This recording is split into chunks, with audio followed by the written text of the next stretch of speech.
ആത്മാവിൽ ദരിദ്രരായവർ ഭാഗ്യവാന്മാർ.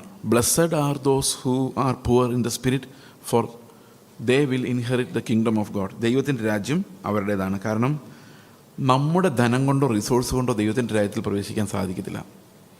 നമ്മുടെ സ്വഭാവം കൊണ്ടും കയറാൻ പറ്റില്ല. ജഡരക്തങ്ങൾക്ക് ദൈവരാജ്യത്തെ അവകാശമാക്കാൻ സാധിക്കത്തില്ല. അപ്പോൾ ദൈവത്തിൻ്റെ രാജ്യം ലഭിക്കുന്ന ആളുകൾ ശരിക്കും പൂർണ്ണമായും അവരെ വിട്ടുകൊടുത്തവരാണ്. അതായത് അവരുടെ ഗവൺമെൻറ് ജഡ്ജ് ചെയ്യുന്നില്ല. നമുക്കറിയാം ഇന്ത്യക്കാരുടെ നമ്മളെല്ലാം ഇന്ത്യക്കാരല്ലേ? ഇന്ത്യക്കാർ ഒരു കാലത്ത് ബ്രിട്ടീഷുകാർ ഭരിച്ചിരുന്നു അല്ലേ? അപ്പോൾ ഇവിടുത്തെ ആൾക്കാരെല്ലാം കൂടെ സ്വരാജ് പ്രസ്ഥാനമൊക്കെ തുടങ്ങി, ഇൻഡിപെൻഡൻസ് സ്ട്രഗിളൊക്കെ തുടങ്ങിയിട്ട് അവസാനം ബ്രിട്ടീഷുകാരെ ഇന്ത്യയിൽ നിന്ന് ഓടിച്ച് ഇന്ത്യക്കാർ ഭരിക്കാൻ തുടങ്ങി. ഇതുപോലെ തന്നെ ഒരു ഗവൺമെൻറ് നിൽക്കുമ്പോൾ വേറൊരു ഗവൺമെൻറ്റിന് ഭരിക്കാൻ പറ്റത്തില്ല. അപ്പോൾ ദൈവത്തിൻ്റെ രാജ്യത്തിലേക്ക് നമ്മൾ പ്രവേശിക്കുന്നത് നമ്മുടെ ഗവൺമെൻറ് ദരിദ്രവും ശുഷ്കവും നടുവൊടിഞ്ഞതുമാകുമ്പോഴാണ്. അതായത് നമ്മുടെ ഭാഗത്തുനിന്ന് യാതൊന്നും കൊടുക്കാനില്ലാത്ത ഒരവസ്ഥ. ഇപ്പോൾ ദൈവം വെച്ചിരിക്കുന്ന ഹ്യൂജ് ഡിമാൻഡ് ഓഫ് റൈച്ചസ്നെസ്സിന് മുമ്പിൽ നമുക്കൊന്നും ചെയ്യാനില്ലാത്ത അവസ്ഥ വരുമ്പോഴാണ് ആ ചുങ്കക്കാരനെ പോലെ ഞാൻ ഹൃദയം തകർന്ന ഒരാളായിട്ട് വരുന്നത്. അപ്പോഴാണ് അങ്ങനെയുള്ളവരുടേതാണ് ദൈവരാജ്യം. ഇപ്പോൾ എനിക്ക് എൻ്റെ ബുദ്ധി കൊണ്ട് ഒത്തിരി കാര്യങ്ങൾ ചെയ്യാമെങ്കിൽ ഞാൻ ദൈവരാജ്യത്തിലേക്ക് പ്രവേശിക്കാൻ എനിക്ക് കഴിയത്തില്ല. ഒരു എക്സാമ്പിൾ ഞാൻ പറഞ്ഞു കഴിഞ്ഞാൽ, ഇപ്പോൾ എന്നെ ഒരാൾ തല്ലിയെന്ന് വിചാരിക്കുക. അപ്പോൾ തല്ലി കഴിയുമ്പം സഭയുടെ നടുക്ക് വെച്ചാണ്, സഭയിലുള്ള വിശ്വാസിയാണ് തല്ലി. അതൊക്കെ സംഭവിക്കാവുന്നതാണ് ഇന്നത്തെ കാലത്ത്. തല്ലുകൊണ്ട് കഴിഞ്ഞ ഉടനെ ഞാൻ എൻ്റെ ജഡം പ്രവർത്തിക്കുകയാണ്. എനിക്ക് ഒത്തിരി സൊല്യൂഷൻസ്, കാരണം ഞാൻ ബുദ്ധിയുള്ള ആളായതുകൊണ്ട് എൻ്റെ ഈ മനസ്സും ശരീരവും കൂടി ചേർന്ന് കുറേ സൊല്യൂഷൻസ് കണ്ടുപിടിക്കും. തിരിച്ചൊന്ന് പൊട്ടിക്കാനായിരിക്കും ആദ്യം തോന്നുന്നത്. പക്ഷെ അത് സഭയായതുകൊണ്ടും അയാൾ എന്നേക്കാൾ ശക്തനായതുകൊണ്ടും തിരിച്ചടിച്ചാൽ ഞാൻ ചിലപ്പം വീണു പോകാൻ സാധ്യതയുള്ളതുകൊണ്ടും ഞാൻ മനസ്സ് പറയും തല്ലണ്ട, വിട്ടേക്ക്. അപ്പം 2 ഓപ്ഷനുണ്ട്. ഒന്ന് തല്ലാം, തല്ലാതെ വിടാം. പിന്നെ പാസ്റ്റോട് പരാതി പറയാം, കമ്മിറ്റിക്കാർക്ക് പരാതി എഴുതി കൊടുക്കുക ഇവനെ തല്ലി. അല്ലെങ്കിൽ നാട്ടുകാരുടെ മുഴുവൻ പറഞ്ഞ് മറ്റവനെ കുഴപ്പത്തിലാക്കാം. പക്ഷേ എൻ്റെ കയ്യിലിരിപ്പോണ്ടാണ് ഞാൻ തല്ലി മേടിച്ചത്, അത് ഞാൻ പറയുന്നില്ല. മനസ്സിലാകുന്നുണ്ടോ? അപ്പോൾ എനിക്ക് ഒത്തിരി ഓപ്ഷൻസ് ഉണ്ട്. ഇപ്പോൾ ഞാൻ പൈസ തീർന്നു എന്ന് വിചാരിച്ചോ, എനിക്ക് ഒന്നുകിൽ സുഹൃത്തുക്കളോട് ചോദിക്കാം, അല്ലെങ്കിൽ എന്തെങ്കിലും പോയി ജോലി ചെയ്യാം, അതല്ലെങ്കിൽ എന്തെങ്കിലും ബിസിനസ് ചെയ്യാം, അതല്ലെങ്കിൽ 100,000 വഴികളുണ്ട്. ലോൺ എടുക്കാം, ബാങ്കിൽ നിന്ന് ലോൺ എടുക്കാം, ക്രെഡിറ്റ് കാർഡ് വെച്ചൊരു വലിക്കാം, പല പണികൾ നടക്കും. ഇതെല്ലാം വിശാലമായ വഴികളാണ്. ഇഷ്ടംപോലെ ഓപ്ഷൻസാണ് നമുക്ക് ജീവിക്കാൻ. അതെല്ലാം നമ്മുടെ രാജ്യത്തിൻ്റെ പവറാണ്. നമ്മുടെ രാജ്യം ബുദ്ധി കൂടുന്തോറും നമ്മുടെ രാജ്യം വലുതാവും, സമ്പത്ത് കൂടുന്തോറും നമ്മുടെ രാജ്യം വലുതാവും, നമ്മുടെ ആൾക്കാർ നമ്മൾ അംഗീകരിക്കും തോറും നമ്മുടെ രാജ്യം വലുതാവും. അപ്പോൾ നമ്മുടെ രാജ്യം വലുതാകുമ്പം നമ്മൾ ആത്മാവിൽ ദരിദ്രരല്ല, നമ്മൾ ഭയങ്കര സമ്പന്നരായിട്ട് മാറുകയാണ്. അപ്പോൾ എന്ത് ചെയ്യും? ഈ ദൈവത്തിൻ്റെ ശബ്ദം നമ്മൾ കേൾക്കുകയേ ഇല്ല. ഞാൻ പറഞ്ഞത് മനസ്സിലാകുന്നുണ്ട്? അപ്പോൾ നമുക്ക് ഒത്തിരി ശബ്ദങ്ങൾ, ഓൾറെഡി സൊല്യൂഷൻസ് എല്ലാം റെഡി ആയിട്ടിരിക്കുന്നത് കൊണ്ട് ഈ ദൈവം എന്ന രാജാവ് എന്താണ് പറയുന്നതെന്ന് നമ്മൾ ശ്രദ്ധിക്കുകയില്ല. കാരണം അവർ കിങ്ഡം ഈസ് വെരി സ്ട്രോങ്. നമ്മുടെ കിങ്ഡം വളരെ സ്ട്രോങ് ആയിരിക്കുന്നൊരു സമയത്ത് കർത്താവ് പറയുന്ന ശബ്ദങ്ങൾ നമുക്ക് ആത്മാവിൻ്റെ ശബ്ദം കേൾക്കാൻ പറ്റില്ല. അപ്പം നമ്മൾ ദരിദ്രരാവുക എന്ന് പറഞ്ഞാൽ ഉദ്ദേശിക്കുന്നത് ഈ ദൈവരാജ്യവുമായിട്ടുള്ള ബന്ധത്തിൽ എൻ്റെ ഒരഭ്യാസം കൊണ്ടും ഒന്നും ചെയ്യാൻ എനിക്ക് പറ്റുന്നില്ലാത്ത അവസ്ഥയാണ്. പ്രത്യേകിച്ച് നമ്മൾ നീതി എന്ന വിഷയത്തെക്കുറിച്ച് എടുക്കുമ്പോൾ ദൈവരാജ്യത്തിൻ്റെ ഏറ്റവും പ്രധാനപ്പെട്ട എലമെൻറ്റ് നമുക്കറിയാം നീതിയാണ് അല്ലേ? ദൈവരാജ്യവും അതിൻ്റെ നീതിയും അന്വേഷിക്കുക. ദൈവരാജ്യം ഭക്ഷണവും പാനീയവുമല്ല, ആത്മാവിൽ ദൈവത്തിൻ്റെ നീതിയും ആത്മാവിൽ സമാധാനവും സന്തോഷവുമാണ് അല്ലേ? അതൊക്കെ ആ ഓർഡറല്ല ഞാൻ പറഞ്ഞത്. എന്നാലും നീതി എന്ന് പറയുന്നത് ദൈവരാജ്യമായിട്ട് എപ്പോഴും ഏത് രാജ്യത്തിനൊരു നീതി വ്യവസ്ഥയുണ്ട്, ആ നീതിയുടെ കോഡുണ്ട്. അത് ദൈവരാജ്യത്തിനുണ്ട്. അപ്പോൾ നമ്മൾ സ്വയം നീതിമാന്മാരെന്ന് വിചാരിക്കുമ്പോൾ ഒരിക്കലും ദൈവത്തിൻ്റെ ന്യായക്കോടതിയുടെ മുമ്പിലേക്ക് നമുക്ക് ചെന്ന് നിൽക്കാൻ പറ്റില്ല. കാരണം എന്താണ്? Already we have passed a judgment. അപ്പോൾ ദൈവത്തിൻ്റെ ജഡ്ജ്മെൻറ്റ് കേൾക്കാൻ ഇനി ഞാൻ ആവശ്യമില്ല. കാരണം ഐ എം ഗുഡ് അല്ലേ? നമ്മളെല്ലാം ഡീസൻ്റ് ആൾക്കാരും ചിലപ്പോൾ 1-2 തെറ്റൊക്കെ ചെയ്യുന്നവരുമാണ് എന്നാണ് നമ്മുടെ എല്ലാവരുടെയും ചിന്ത. അങ്ങനെയുള്ളവർക്കുള്ളൊരു പ്രോബ്ലം എന്ന് പറഞ്ഞു കഴിഞ്ഞാൽ ഈ ദൈവത്തിൻ്റെ മുമ്പിൽ ചെന്ന് നിന്നിട്ട് ആ ജഡ്ജ്മെൻറ്റ് സ്വീകരിക്കാൻ പറ്റാത്തൊരവസ്ഥ വരും.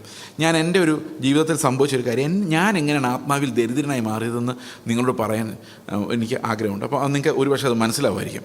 ഈ ദാരിദ്ര്യം എനിക്ക് സംഭവിച്ചത് 1994 പെട്ടെന്ന് ഞാൻ ദരിദ്രനായി പോയത്. അതുവരെ ഞാൻ ഭയങ്കര സമ്പന്നനായിരുന്നു. ഈ സമ്പന്നത എന്ന് പറഞ്ഞു കഴിഞ്ഞാൽ ഞാൻ ഉദ്ദേശിക്കുന്ന സമ്പന്നത, ഞാൻ ഭയങ്കര ഡീസൻ്റായിട്ടുള്ളൊരു സ്റ്റുഡൻ്റായിരുന്നു. എന്ന് പറഞ്ഞാൽ മറ്റു പിള്ളേർക്ക് ശല്യക്കാരനായ, വർത്തമാനം പറയുന്നവരുടെ പേരെഴുതി കൊടുക്കുന്ന, എന്തെങ്കിലും വന്നാൽ സാറിനോട് പോയി കംപ്ലയിൻറ്റ് ചെയ്യുന്ന ആ ഒരു പ്രത്യേക തരം വിദ്യാർത്ഥി. മറ്റു വിദ്യാർത്ഥികൾക്കൊന്നും ഇഷ്ടമില്ലാത്ത സാറുമാരുടെ സൈഡിൽ നിൽക്കുന്ന വിദ്യാർത്ഥി. അങ്ങനെ ഒരാളായിരുന്നു ഞാൻ. അപ്പോൾ എൻ്റെ ക്യാരക്ടറും കോണ്ടക്റ്റൊക്കെ ഭയങ്കര നല്ലതെന്ന് എല്ലാവരും വിചാരിച്ചുകൊണ്ടിരുന്നത്. അപ്പോൾ അതനുസരിച്ച് അവരെന്നെ, ഈവൻ ടീച്ചേഴ്സ് പോലും ഞാനൊരു തെറ്റ് എന്ന് പറഞ്ഞാൽ വിശ്വസിക്കത്തില്ലായിരുന്നു. അത്ര ഭയങ്കര അഭിനയമായിരുന്നു എൻ്റേത്. അപ്പോൾ അഭിനയിച്ച് അവസാനം സ്കൂളിന് വെളിയിറങ്ങി എൻ്റെ അഭിനയം തീർന്നില്ല. ഞാൻ ഭയങ്കര നീതിമാനായി ഇങ്ങനെ കോളേജിൽ പോയി. അപ്പോൾ അവിടെ എല്ലാം തെറ്റ് ചെയ്യുന്നവരെ കാണുമ്പോൾ എനിക്ക് ഭയങ്കര വിഷമമാണ്. ക്ലാസ്സിൽ താമസിച്ച് വരുന്നവർ, ഹോംവർക്ക് ചെയ്യാത്തവരെ പിടിച്ച് 4 പൊട്ടിക്കണേന്ന് എൻ്റെ ആഗ്രഹം. കാരണം ഞാനെല്ലാം ചെയ്തിട്ടുണ്ട്. പെർഫെക്റ്റ് സ്റ്റുഡൻറ്റ്, എല്ലാത്തിനും മാർക്കുണ്ട്, എല്ലാ കാര്യങ്ങളും കൃത്യം. ഇപ്പം ഒരു സ്പെഷ്യൽ ക്ലാസ് വെച്ചാൽ ഞാനവിടെ കാണും. അപ്പോൾ പിറ്റേ ദിവസം വരുമ്പോൾ ഇന്നലെ വരാത്തവരെ എഴുന്നേറ്റ് എല്ലാത്തിൻ്റെ ഓരോന്ന് പൊട്ടിക്കണമെന്ന് എൻ്റെ ആഗ്രഹം. കാരണം നീതി നടപ്പാണല്ലോ. അപ്പോൾ നീതി നടപ്പാക്കാൻ വേണ്ടി ഞാൻ എന്തും ചെയ്യുന്ന ഒരു അവസ്ഥയിലാണ് ഞാൻ നടക്കുന്നത്. ഭയങ്കര നീതിമാനാണ്. അങ്ങനെ പോയി കോളേജ് ലൈഫായി പകുതി ആയപ്പോഴാണ് ഈ ദാരിദ്ര്യം എന്നെ വന്ന് അടിച്ച് തകർത്ത് കളഞ്ഞത്. ഈ ദാരിദ്ര്യം വന്ന് ഞാൻ സുവിശേഷം കേട്ടെന്നാണ്. ഈ സുവിശേഷം കേട്ടെന്ന് എനിക്ക് മനസ്സിലായത് ഞാൻ വെറും ദരിദ്രനും നരകയോഗ്യനും, ഞാൻ വിചാരിച്ചാൽ പോലും നന്നാകാൻ പറ്റാത്തവനുമാണ് എന്നുള്ള കാര്യം. ഇത് ദൈവത്തിൻ്റെ ആത്മാവിനല്ലാതെ നമുക്ക് ബോധ്യപ്പെടുകയില്ല. നമ്മളെപ്പോഴും നമ്മൾ ചെയ്ത കുഞ്ഞു കുഞ്ഞു കാര്യങ്ങൾ അത്തിരകൾ വെച്ചുകൊണ്ട് നമ്മൾ നീതിമാന്മാരായിട്ട് നടിക്കും. അത് നമ്മളോട് തന്നെ നടിക്കും. അതാണ് അതിനകത്ത് ഏറ്റവും വലിയ രസം. നമ്മളെന്തെങ്കിലും തെറ്റ് ചെയ്ത് നമുക്ക് തന്നെ അറിയാമെങ്കിലും വേറൊരു എക്സ്ക്യൂസ് വെച്ചിട്ട് അതിനെ നമ്മൾ മറച്ചു കളയും. ഇപ്പോൾ ഉദാഹരണത്തിന് ഞാനും ഇവിടുത്തെ പാസ്റ്ററിനോട് വഴക്കുണ്ടാക്കിയെന്ന് വിചാരിച്ചോ, ഒന്നുമില്ല, ചുമ്മാ എക്സാമ്പിൾ. അപ്പോൾ അങ്ങോട്ട് പോകുന്ന വഴിക്ക് ഞാനിങ്ങനെ ചിന്തിക്കാം, മോശമായിപ്പോയി, വേണ്ടായിരുന്നു, എൻ്റെ വായ ശരിയല്ല, കഷ്ടമായിപ്പോയി സോറി പറഞ്ഞേക്കാം, പിന്നെ ഓർത്ത് നാളെ കാണുമ്പം പറയാം. അപ്പോൾ എനിക്ക് എൻ്റെ കോടതിക്ക് പ്രവർത്തിക്കാൻ 24 മണിക്കൂർ കിട്ടിയേക്കുക. അപ്പോൾ ഞാൻ ഇതുമായിട്ട് റൂമിൽ പോയി എൻ്റെ കോടതി വർക്ക് ചെയ്യുമോ, നീ എന്തിനാ മാപ്പ് പറയുന്നത്, അയാൾ അങ്ങനെ പറഞ്ഞുകൊണ്ടല്ലേ നീ ഇങ്ങനെ പറഞ്ഞ്, നിൻ്റെ ഭാഗത്ത് ന്യായമുണ്ട്, അങ്ങനെ എൻ്റെ കോടതി അങ്ങനെ ആക്കും. ഒരു 24 hours കഴിയുമ്പം അയാൾ ലോകത്തിലേക്ക് ഏറ്റവും മോശം ആളും ഞാൻ ഗതികേട് കൊണ്ട് മാത്രം വഴക്കുണ്ടാക്കി ഒരു പാവവുമായിട്ട് മാറും. അത്ര കപ്പാസിറ്റിയാണ് നമ്മുടെ അകത്തുള്ള ഈ കോർട്ട് സിസ്റ്റത്തിന്. ശരിയാണോ? നിങ്ങൾക്ക് മനസ്സിലാവുന്നുണ്ട് ഈ സാധനം? നിങ്ങളെല്ലാം ഉള്ളിലുണ്ട്. ഇത് ഇരിക്കുന്നിടത്തോളം കാലം ദൈവത്തിൻ്റെ സന്നിധി ചെന്നിട്ട് അയ്യോ ഞാൻ പൊളിഞ്ഞേ ഒന്നുമില്ലേ എന്ന് പറയാൻ പറ്റത്തില്ല. കാരണം ഉണ്ട്, നമ്മുടെ കോടതി സമ്മതിക്കുന്നില്ല. നമുക്കിങ്ങനെ അഭിനയിക്കാം, ഞാൻ പൊടിയാണ്, പുഴുവാണ്, ഇങ്ങനെയൊക്കെ പറയാം. പക്ഷെ അതൊന്നും ദൈവത്തിന് മുമ്പിൽ വർക്ക് ചെയ്തില്ല. കാരണം എന്താണെന്ന് വെച്ച് കഴിഞ്ഞാൽ യഥാർത്ഥത്തിൽ എൻ്റെ ഹൃദയം പറയുന്നുണ്ട്, അവനേക്കാൾ എന്തായാലും നീ ഭേദമാണ്, അപ്പുറത്തിരിക്കുന്ന 2 പേരെക്കാൾ നീ ഭേദമാണ്, ഒന്നുമല്ല നിൻ്റെ ഭാര്യയെക്കാളും നീ ഭേദമാണ്. നിൻ്റെ ഭാര്യ നിന്നോട് എന്തുമാത്രം പറയില്ല, ഭർത്താവ് എന്തുമാത്രം വഴക്കുണ്ടാക്കും, എന്നിട്ട് നീ എത്ര സഹിക്കുന്നു, നീ എത്ര നല്ല ആളാണ് എന്ന് ഈ കോടതി പറഞ്ഞുകൊണ്ടിരിക്കുമ്പം ഞാൻ എങ്ങനെ ചുമ്മാ അഭിനയിക്കുക കർത്താവിൻ്റെ മുമ്പിൽ എന്നിട്ട് അയ്യോ ഒന്നുമില്ല കർത്താവേ നീ തന്നാലത്തില്ല, ഒന്നുമില്ല, ചുമ്മാ നമ്പർ. അതെല്ലാം ഇതൊക്കെ ജഡത്തിൻ്റെ ഓരോ നമ്പറുകളാണ്. ഇത് നമ്മൾ യഥാർത്ഥത്തിൽ ഹൃദയം തകർന്ന ഒരാളായി മാറുക എന്ന് പറയുന്നത് എളുപ്പമല്ല.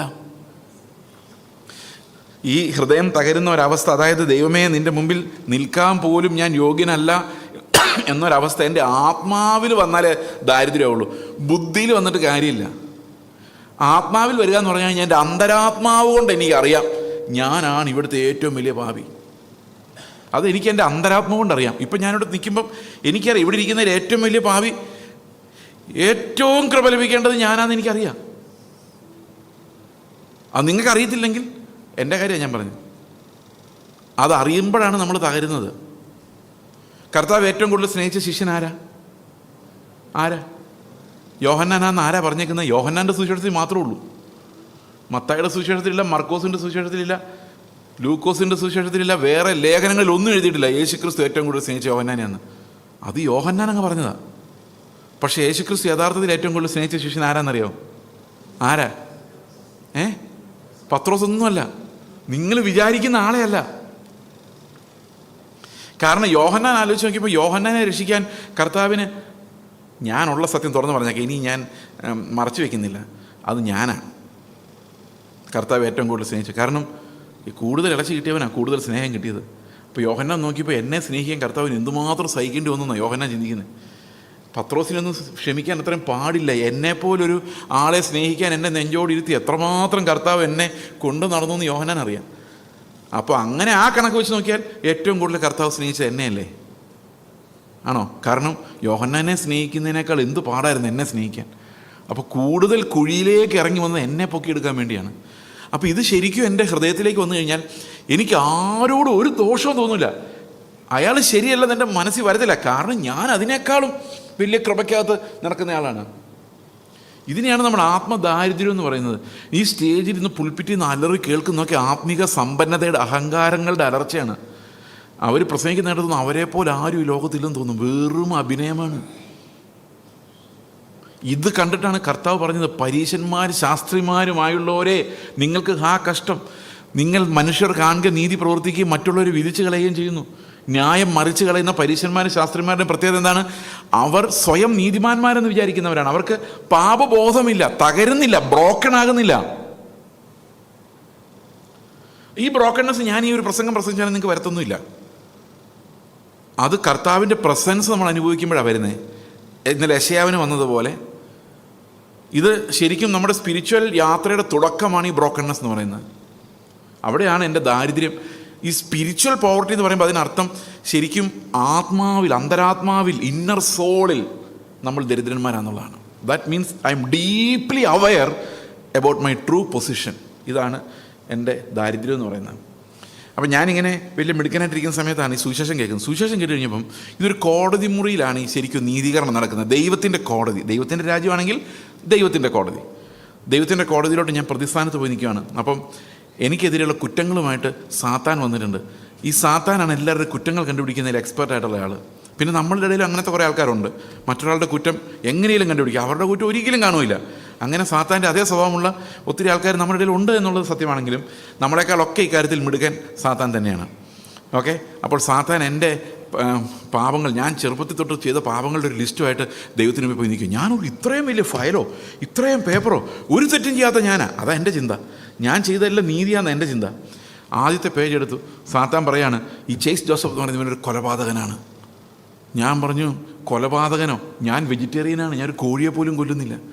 അന്ന് ഞാൻ പക്ക വെജിറ്റേറിയനായിരുന്നു. എന്തിനാണ് തിന്നുന്നതിനെ കൊല്ലുന്നത്? കൊല്ലാതെ തിന്നുകൂടെ എന്നൊരു ഒരു ഒരു ക്യാമ്പയിനിങ് നടത്തിക്കൊണ്ടിരുന്ന ആളാണ്. ഞാനതിന് ലേഖനം വരെ എഴുതിയിട്ടുണ്ട്.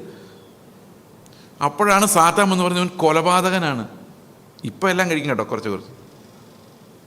അപ്പോൾ കർത്താവിൻ്റെ കർത്താവ് പറയാണ്, നീ എത്ര കോഴിയെ തിന്നാലും കുഴപ്പമില്ല, പക്ഷെ സഹോദരനെ ദ്വേഷിക്കുന്നവനെല്ലാം കൊലപാതകൻ എന്നാണ് ഇവിടെ എൻ്റർ ചെയ്തിരിക്കുന്നത്.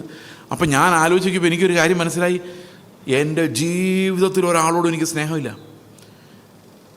ഈ രക്ഷയുടെ അനുഭവത്തിൽ വരുന്നതിന് മുമ്പുള്ള എൻ്റെ ഒരു ജീവിതകാലത്തിൽ നിന്നും എനിക്കൊരു സുഹൃത്തില്ല. എൻ്റെ സ്കൂൾ വിദ്യാഭ്യാസ കാലത്തോ ഞാൻ കോളേജിൽ 2ാം വർഷം ഡിഗ്രിക്ക് പഠിക്കുന്ന സമയത്ത് ഞാൻ രക്ഷയുടെ അനുഭവത്തിലോട്ട് വരുന്നതിന് മുൻപുള്ള കാലഘട്ടത്തിൽ നിന്ന് എനിക്ക് ഒരു സുഹൃത്തില്ല. സുഹൃത്തുക്കൾ അതിന് ഞാൻ രക്ഷിക്കപ്പെട്ട ശേഷം ഉണ്ടായത്. കാരണം അതുവരെ എൻ്റെ വിചാരം ഇവരൊന്നും എൻ്റെ അത്രയും ക്വാളിറ്റി ഉള്ളവരല്ലെന്നാണ്. അപ്പോൾ ഇത്രയും നല്ല പരീക്ഷനെ നിങ്ങൾ ലോകത്ത് കണ്ടിട്ടുണ്ടാവില്ല. പക്ക പരീക്ഷ, അതായത് മനുഷ്യരുടെ മുമ്പിൽ ഇത്രയും നീതിമാനാന്ന് അഭിനയിച്ച് ജീവിച്ച ഒരാൾ. അടുത്ത പറഞ്ഞു, വ്യഭിചാരം ചെയ്യുന്നവനാണിവൻ, 2ാമത്തെ പാപം. ഞാൻ പറഞ്ഞു, എൻ്റെ കർത്താവ് എന്താണ് ഈ പറയുന്നത്? ഞാൻ എൻ്റെ ചെറുപ്പകാലത്ത് ഹൈസ്കൂളിൽ പഠിച്ചത്, ഞങ്ങളുടെ ഹൈസ്കൂളിൽ ബോയ്സ് മാത്രമേ ഉണ്ടായിരുന്നുള്ളൂ. പിന്നെ പഠിച്ച SB കോളേജ് ബോയ്സ് ഉള്ളിയായിരുന്നു, പ്രേമിച്ചിട്ട് പോലും ഇല്ല. പിന്നെ എങ്ങനെയാണ് അപ്പോൾ കർത്താവിൻ്റെ ആത്മാവ് പറഞ്ഞു, നീ വ്യഭിചാരം ഒന്നും ചെയ്യണ്ട, ഹൃദയം കൊണ്ട് നീ മോഹിച്ചിട്ടുണ്ടെങ്കിൽ വ്യഭിചാരിയാണ്. അപ്പം ഞാൻ 2 പാപം സംഭവിച്ചു. അത് ശരിയാണ്, ഹൃദയം കൊണ്ട് ആ പ്രായമാകുമ്പോഴേക്കും മോഹങ്ങൾ ഇങ്ങനെ ഉണ്ടായിക്കൊണ്ടിരിക്കുമല്ലോ. പിന്നെ ഓരോന്ന് പറഞ്ഞു കഴിഞ്ഞപ്പോൾ ഞാൻ എല്ലാം ചെയ്തിട്ടുണ്ട്. എല്ലാ നിയമങ്ങളും ലംഘിച്ചിട്ടുണ്ട്. മോഷ്ടിച്ചുകൊണ്ട് വന്നിട്ടില്ല, പക്ഷെ അവൻ്റെ കയ്യിരിക്കുന്ന സാധനം എനിക്ക് കിട്ടിയായിരുന്നെങ്കിൽ എന്ന് ആഗ്രഹിച്ചിട്ടുണ്ട്. കള്ളസാക്ഷ്യം പറഞ്ഞിട്ടില്ല, പക്ഷെ ഞാൻ എൻ്റെ ലൈഫിലേക്ക് നോക്കി കഴിഞ്ഞപ്പോൾ എൻ്റെ ജീവിതത്തിൽ മൊത്തം ഞാൻ പറഞ്ഞതും കള്ളമായിരുന്നു. അത്രയും കള്ളം പറഞ്ഞാൽ ഞാൻ നീതിമാനെന്ന് അഭിനയിച്ച് പിടിച്ചു നിന്നത്. എത്ര കള്ളം പറഞ്ഞാലേ നമുക്ക് ഒരു ദിവസം നീതിമാനായിട്ട് രാത്രി കിടന്ന് ഉറങ്ങാൻ പറ്റുന്നറിയോ? മുഴുവൻ അഭിനയമല്ലേ.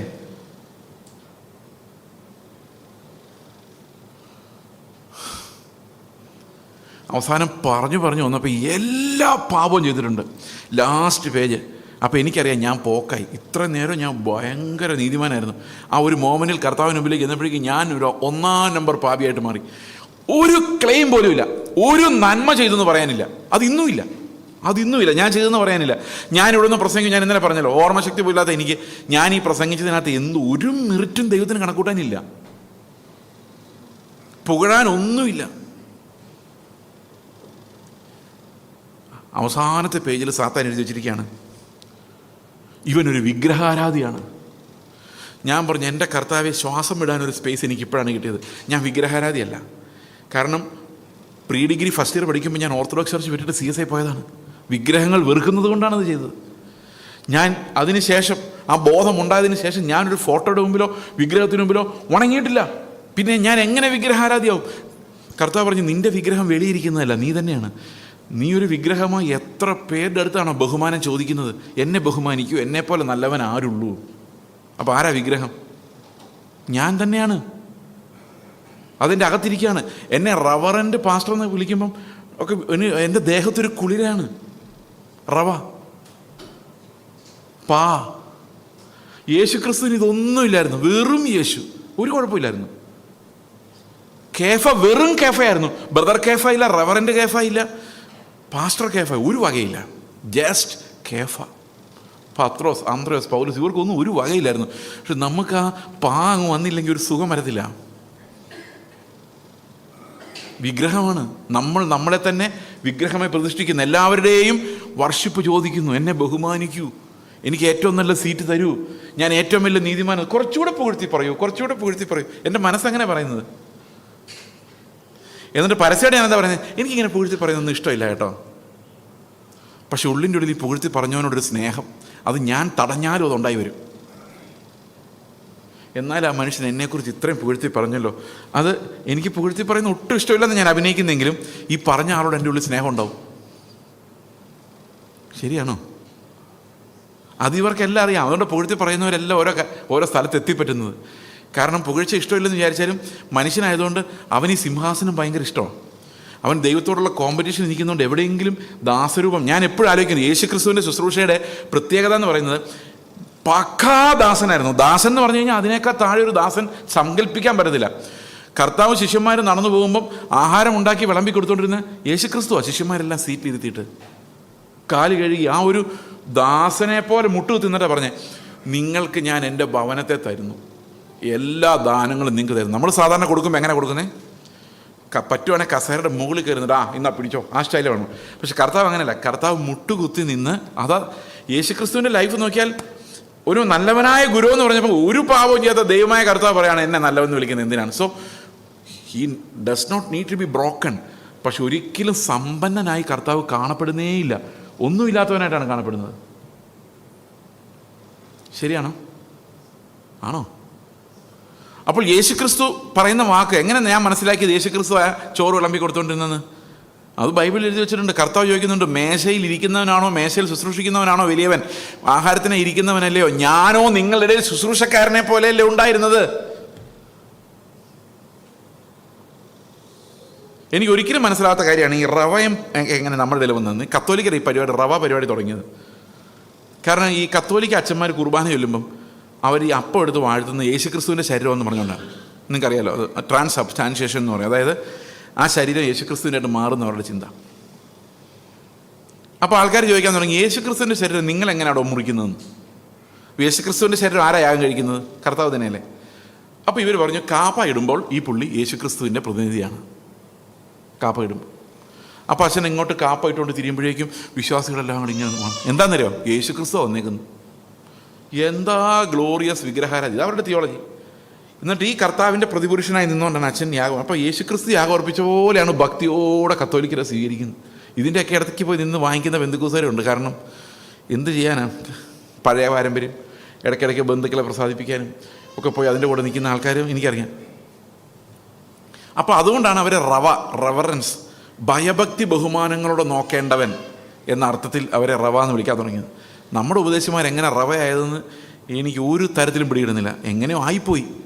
അപ്പോൾ ഈ വിഗ്രഹം വെച്ചുകൊണ്ട് ആൾക്കാരുടെ പുകഴ്ത്തൽ ആഗ്രഹിക്കുന്ന ഒരു മൈൻഡ് നമ്മുടെ ഉള്ളിലുണ്ടെങ്കിൽ വി ആർ പ്രൊമോട്ടിങ് ഐഡോലേറ്ററി എന്ന് മാത്രമല്ല, നമ്മൾ തന്നെ നമ്മളെ വർഷിപ്പ് ചെയ്യുകയാണ്. Self worship, will worshipping.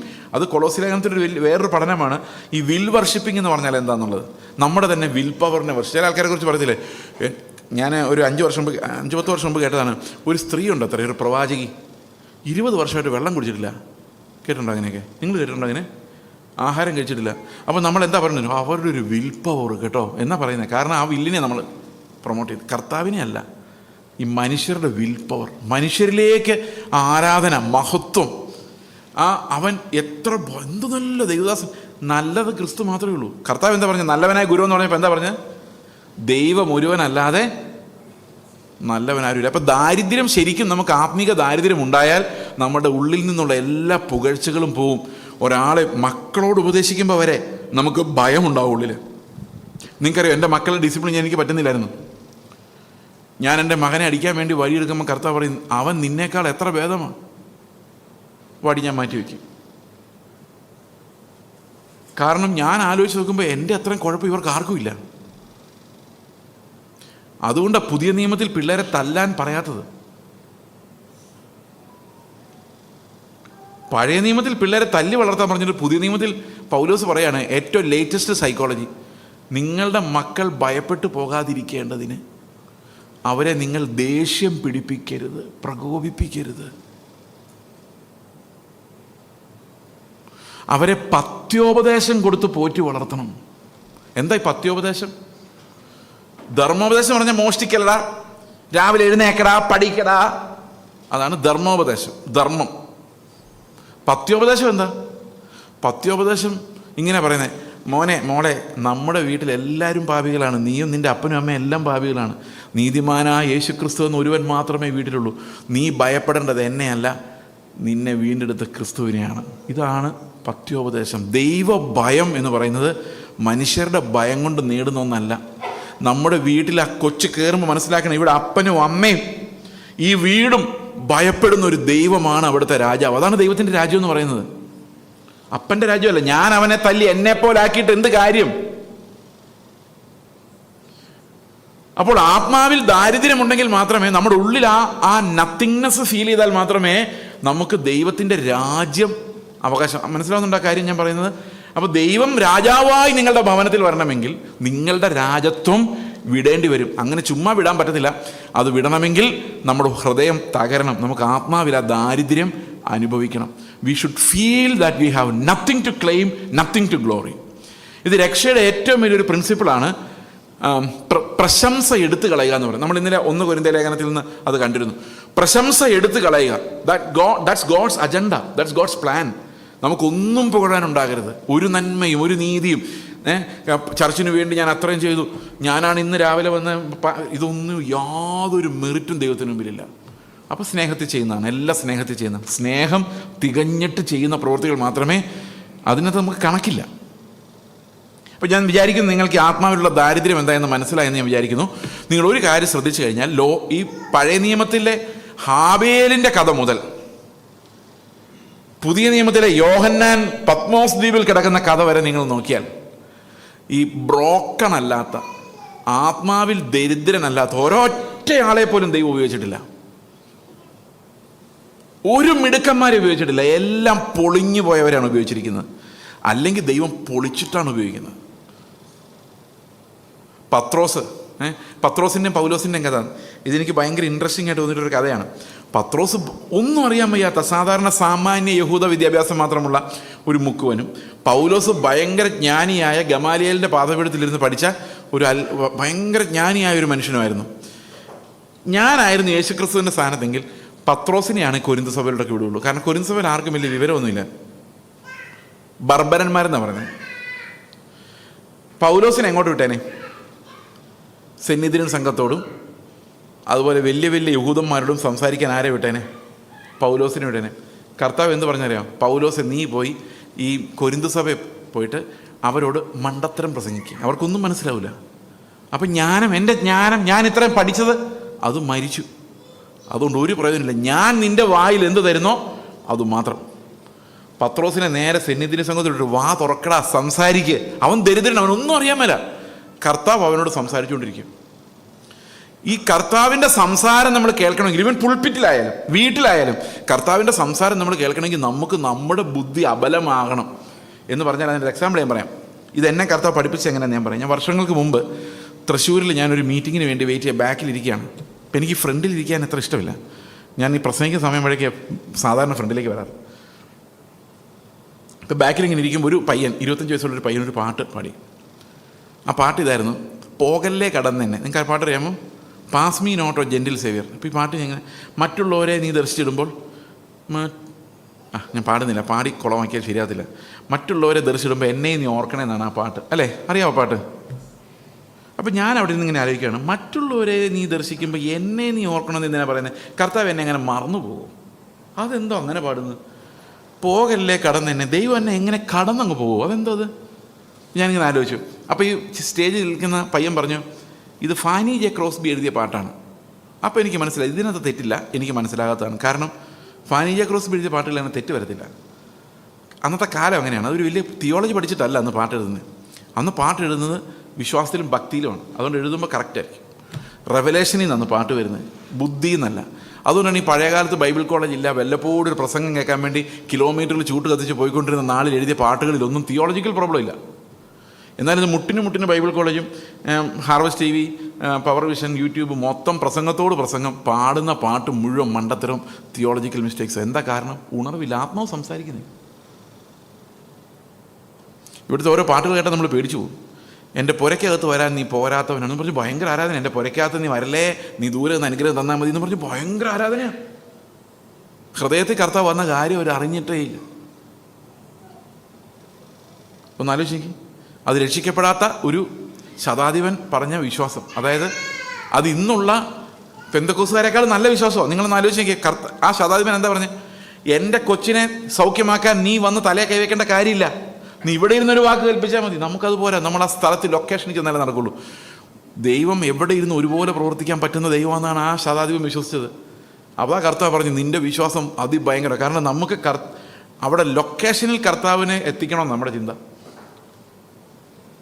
Okay, അപ്പോൾ ഞാൻ പറഞ്ഞു വരുന്നത്, ഞാനിങ്ങനെ ഈ പാട്ടിങ്ങനെ കേട്ടോണ്ടിരുന്ന് അവസാനം ഫാനി ജെ ക്രോസ്ബിയുടെ ആണെന്ന് മനസ്സിലായപ്പം എൻ്റെ ഹൃദയത്തിൽ നിന്ന് ഒരു ഭാരം അങ്ങ് നീങ്ങി. അപ്പോൾ എൻ്റെ കുഴപ്പമായിരിക്കും, കാരണം ഫാനി ജെ ക്രോസ്ബിയുടെ പാട്ടുകളിൽ അങ്ങനെ തിയോളജിക്കൽ മിസ്റ്റേക്ക് ഒന്നും വരത്തില്ല. കാരണം പ്രത്യാശയോടെ ജീവിച്ച് മരിച്ച ഒരു അന്ധയായ ഒരു പാട്ടുകാരിയാണ്. അപ്പം ഞാൻ ഫ്രണ്ടിലേക്ക് വന്നു, സ്റ്റേജിലേക്ക് വന്നു. സ്റ്റേജിൽ വന്നിങ്ങനെ നിൽക്കുകയാണ്.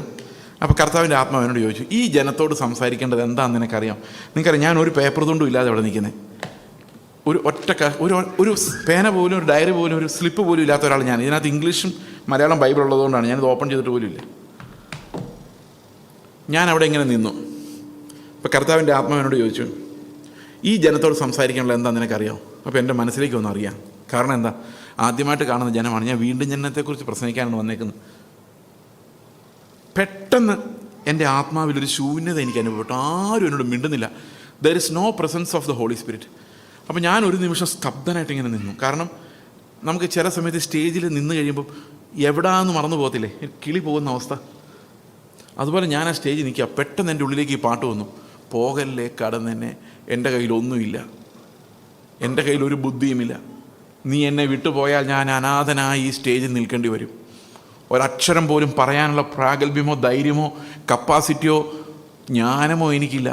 നീ എൻ്റെ കൂടെ ഇല്ലെങ്കിൽ ഞാൻ ഇവിടെ തീർന്നു. എനിക്കത് ആ സ്റ്റേജിലാണ് മനസ്സിലായത്. കർത്താവ് എൻ്റെ പ്രസൻസ് ഇല്ലെങ്കിൽ അവിടെ അത് തീർന്നു. ആ മിനിസ്ട്രി ഈസ് ഓവർ. ഇത് ദൈവത്തിൻ്റെ ആത്മാവ് പറയുന്ന കേൾക്കണമെങ്കിൽ, ആ ശുശ്രൂഷ അങ്ങനെ കർത്താവിൻ്റെ ശബ്ദം കേൾക്കണമെങ്കിൽ, നമ്മുടെ ജീവിതത്തിൽ കർത്താവിൻ്റെ ശബ്ദം കേൾക്കണമെങ്കിൽ നമ്മുടെ ബുദ്ധിയോട് ലിസൺ ചെയ്യുന്ന അവിടെ ഒന്നും ഇല്ലെന്ന് നമുക്ക് മനസ്സിലാണ്. There is nothing to gain from what lessons that we have learned from the world. Okay, അപ്പോൾ ഇതിനാണ് നമ്മൾ ആത്മീക ദാരിദ്ര്യം എന്ന് പറയുന്നത്. ഓക്കെ, അത്രയും മനസ്സിലായല്ലോ, സന്തോഷമായല്ലോ. ഓക്കെ, അപ്പോൾ ഞാൻ പറഞ്ഞതുകൊണ്ട് ഇത് കിട്ടില്ല എന്നുകൊണ്ട് നിങ്ങൾ ഓർത്തിരിക്കണം. എന്നാൽ ഇന്ന് ഞങ്ങൾ ആത്മാവിലെ ദാരിദ്ര്യത്തെക്കുറിച്ച് പ്രസംഗം കേട്ടു. അതുകൊണ്ട് ഇന്ന് തൊട്ട് ഞങ്ങൾ ആത്മാവിൽ ദരിദ്രന്മാരാൻ തീരുമാനിച്ചു. അങ്ങനെ ഇരുന്നുകൊണ്ടൊന്നും ആർക്കും ദരിദ്രന്മാരാകാൻ പറ്റില്ല. ഇത് കർത്താവിൻ്റെ ഒരു വെളിപ്പാട് നിങ്ങളുള്ളിലേക്ക്, വചനം വെളിപ്പാടായിട്ട് വരണം.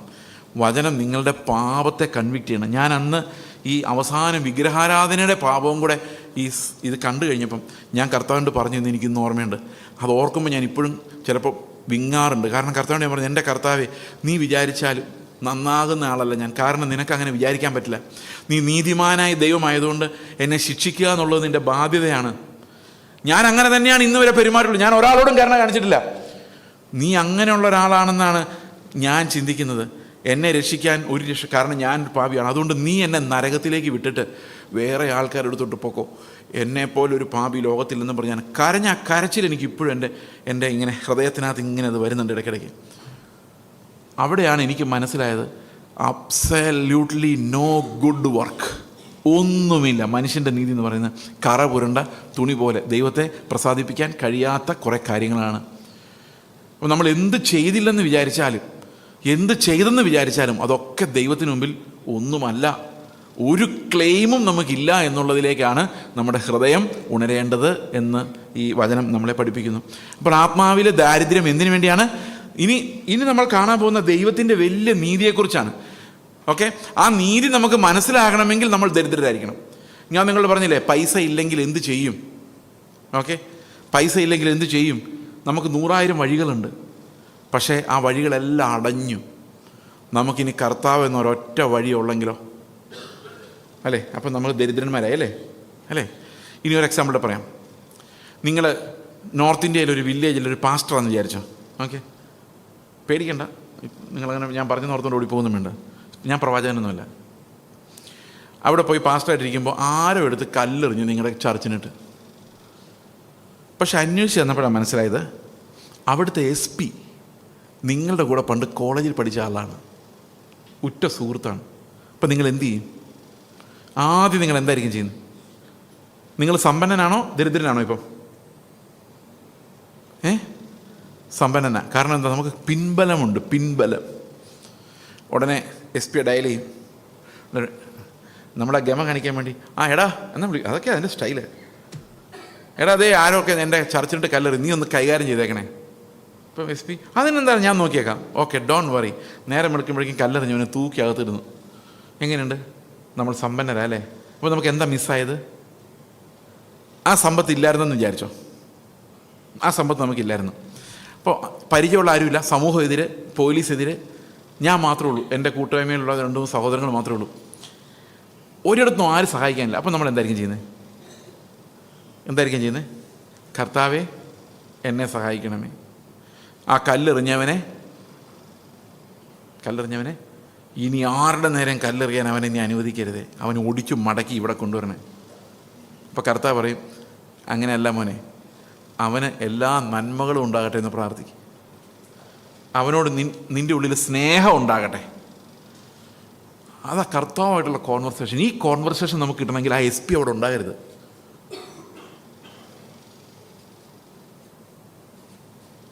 എത്ര പേർക്ക് സന്തോഷമുണ്ട്? ഇഷ്ടപ്പെട്ടതായിട്ട് തോന്നില്ല. നമുക്ക് വേണ്ടി അവിടെ ഒരു SP ഒരുക്കിയ ദൈവം എന്നാണ് നമ്മൾ ചിന്തിക്കുന്നത്. പക്ഷെ നമുക്ക് വേണ്ടി ഒരു ഇടുക്കുവഴി ഒരുക്കുന്ന ദൈവത്തെക്കുറിച്ച് നമുക്കറിയത്തില്ല. ആ ഇടുക്കുവഴിയിൽ മാത്രമേ ക്രിസ്തു ഉള്ളൂ. ആ കല്ലെറിഞ്ഞവനെ പിടിച്ച് 4 പിടയ്ക്കുന്നിടത്ത് ക്രിസ്തു ഇല്ല. അത് മനുഷ്യൻ്റെ നീതിയാണ്.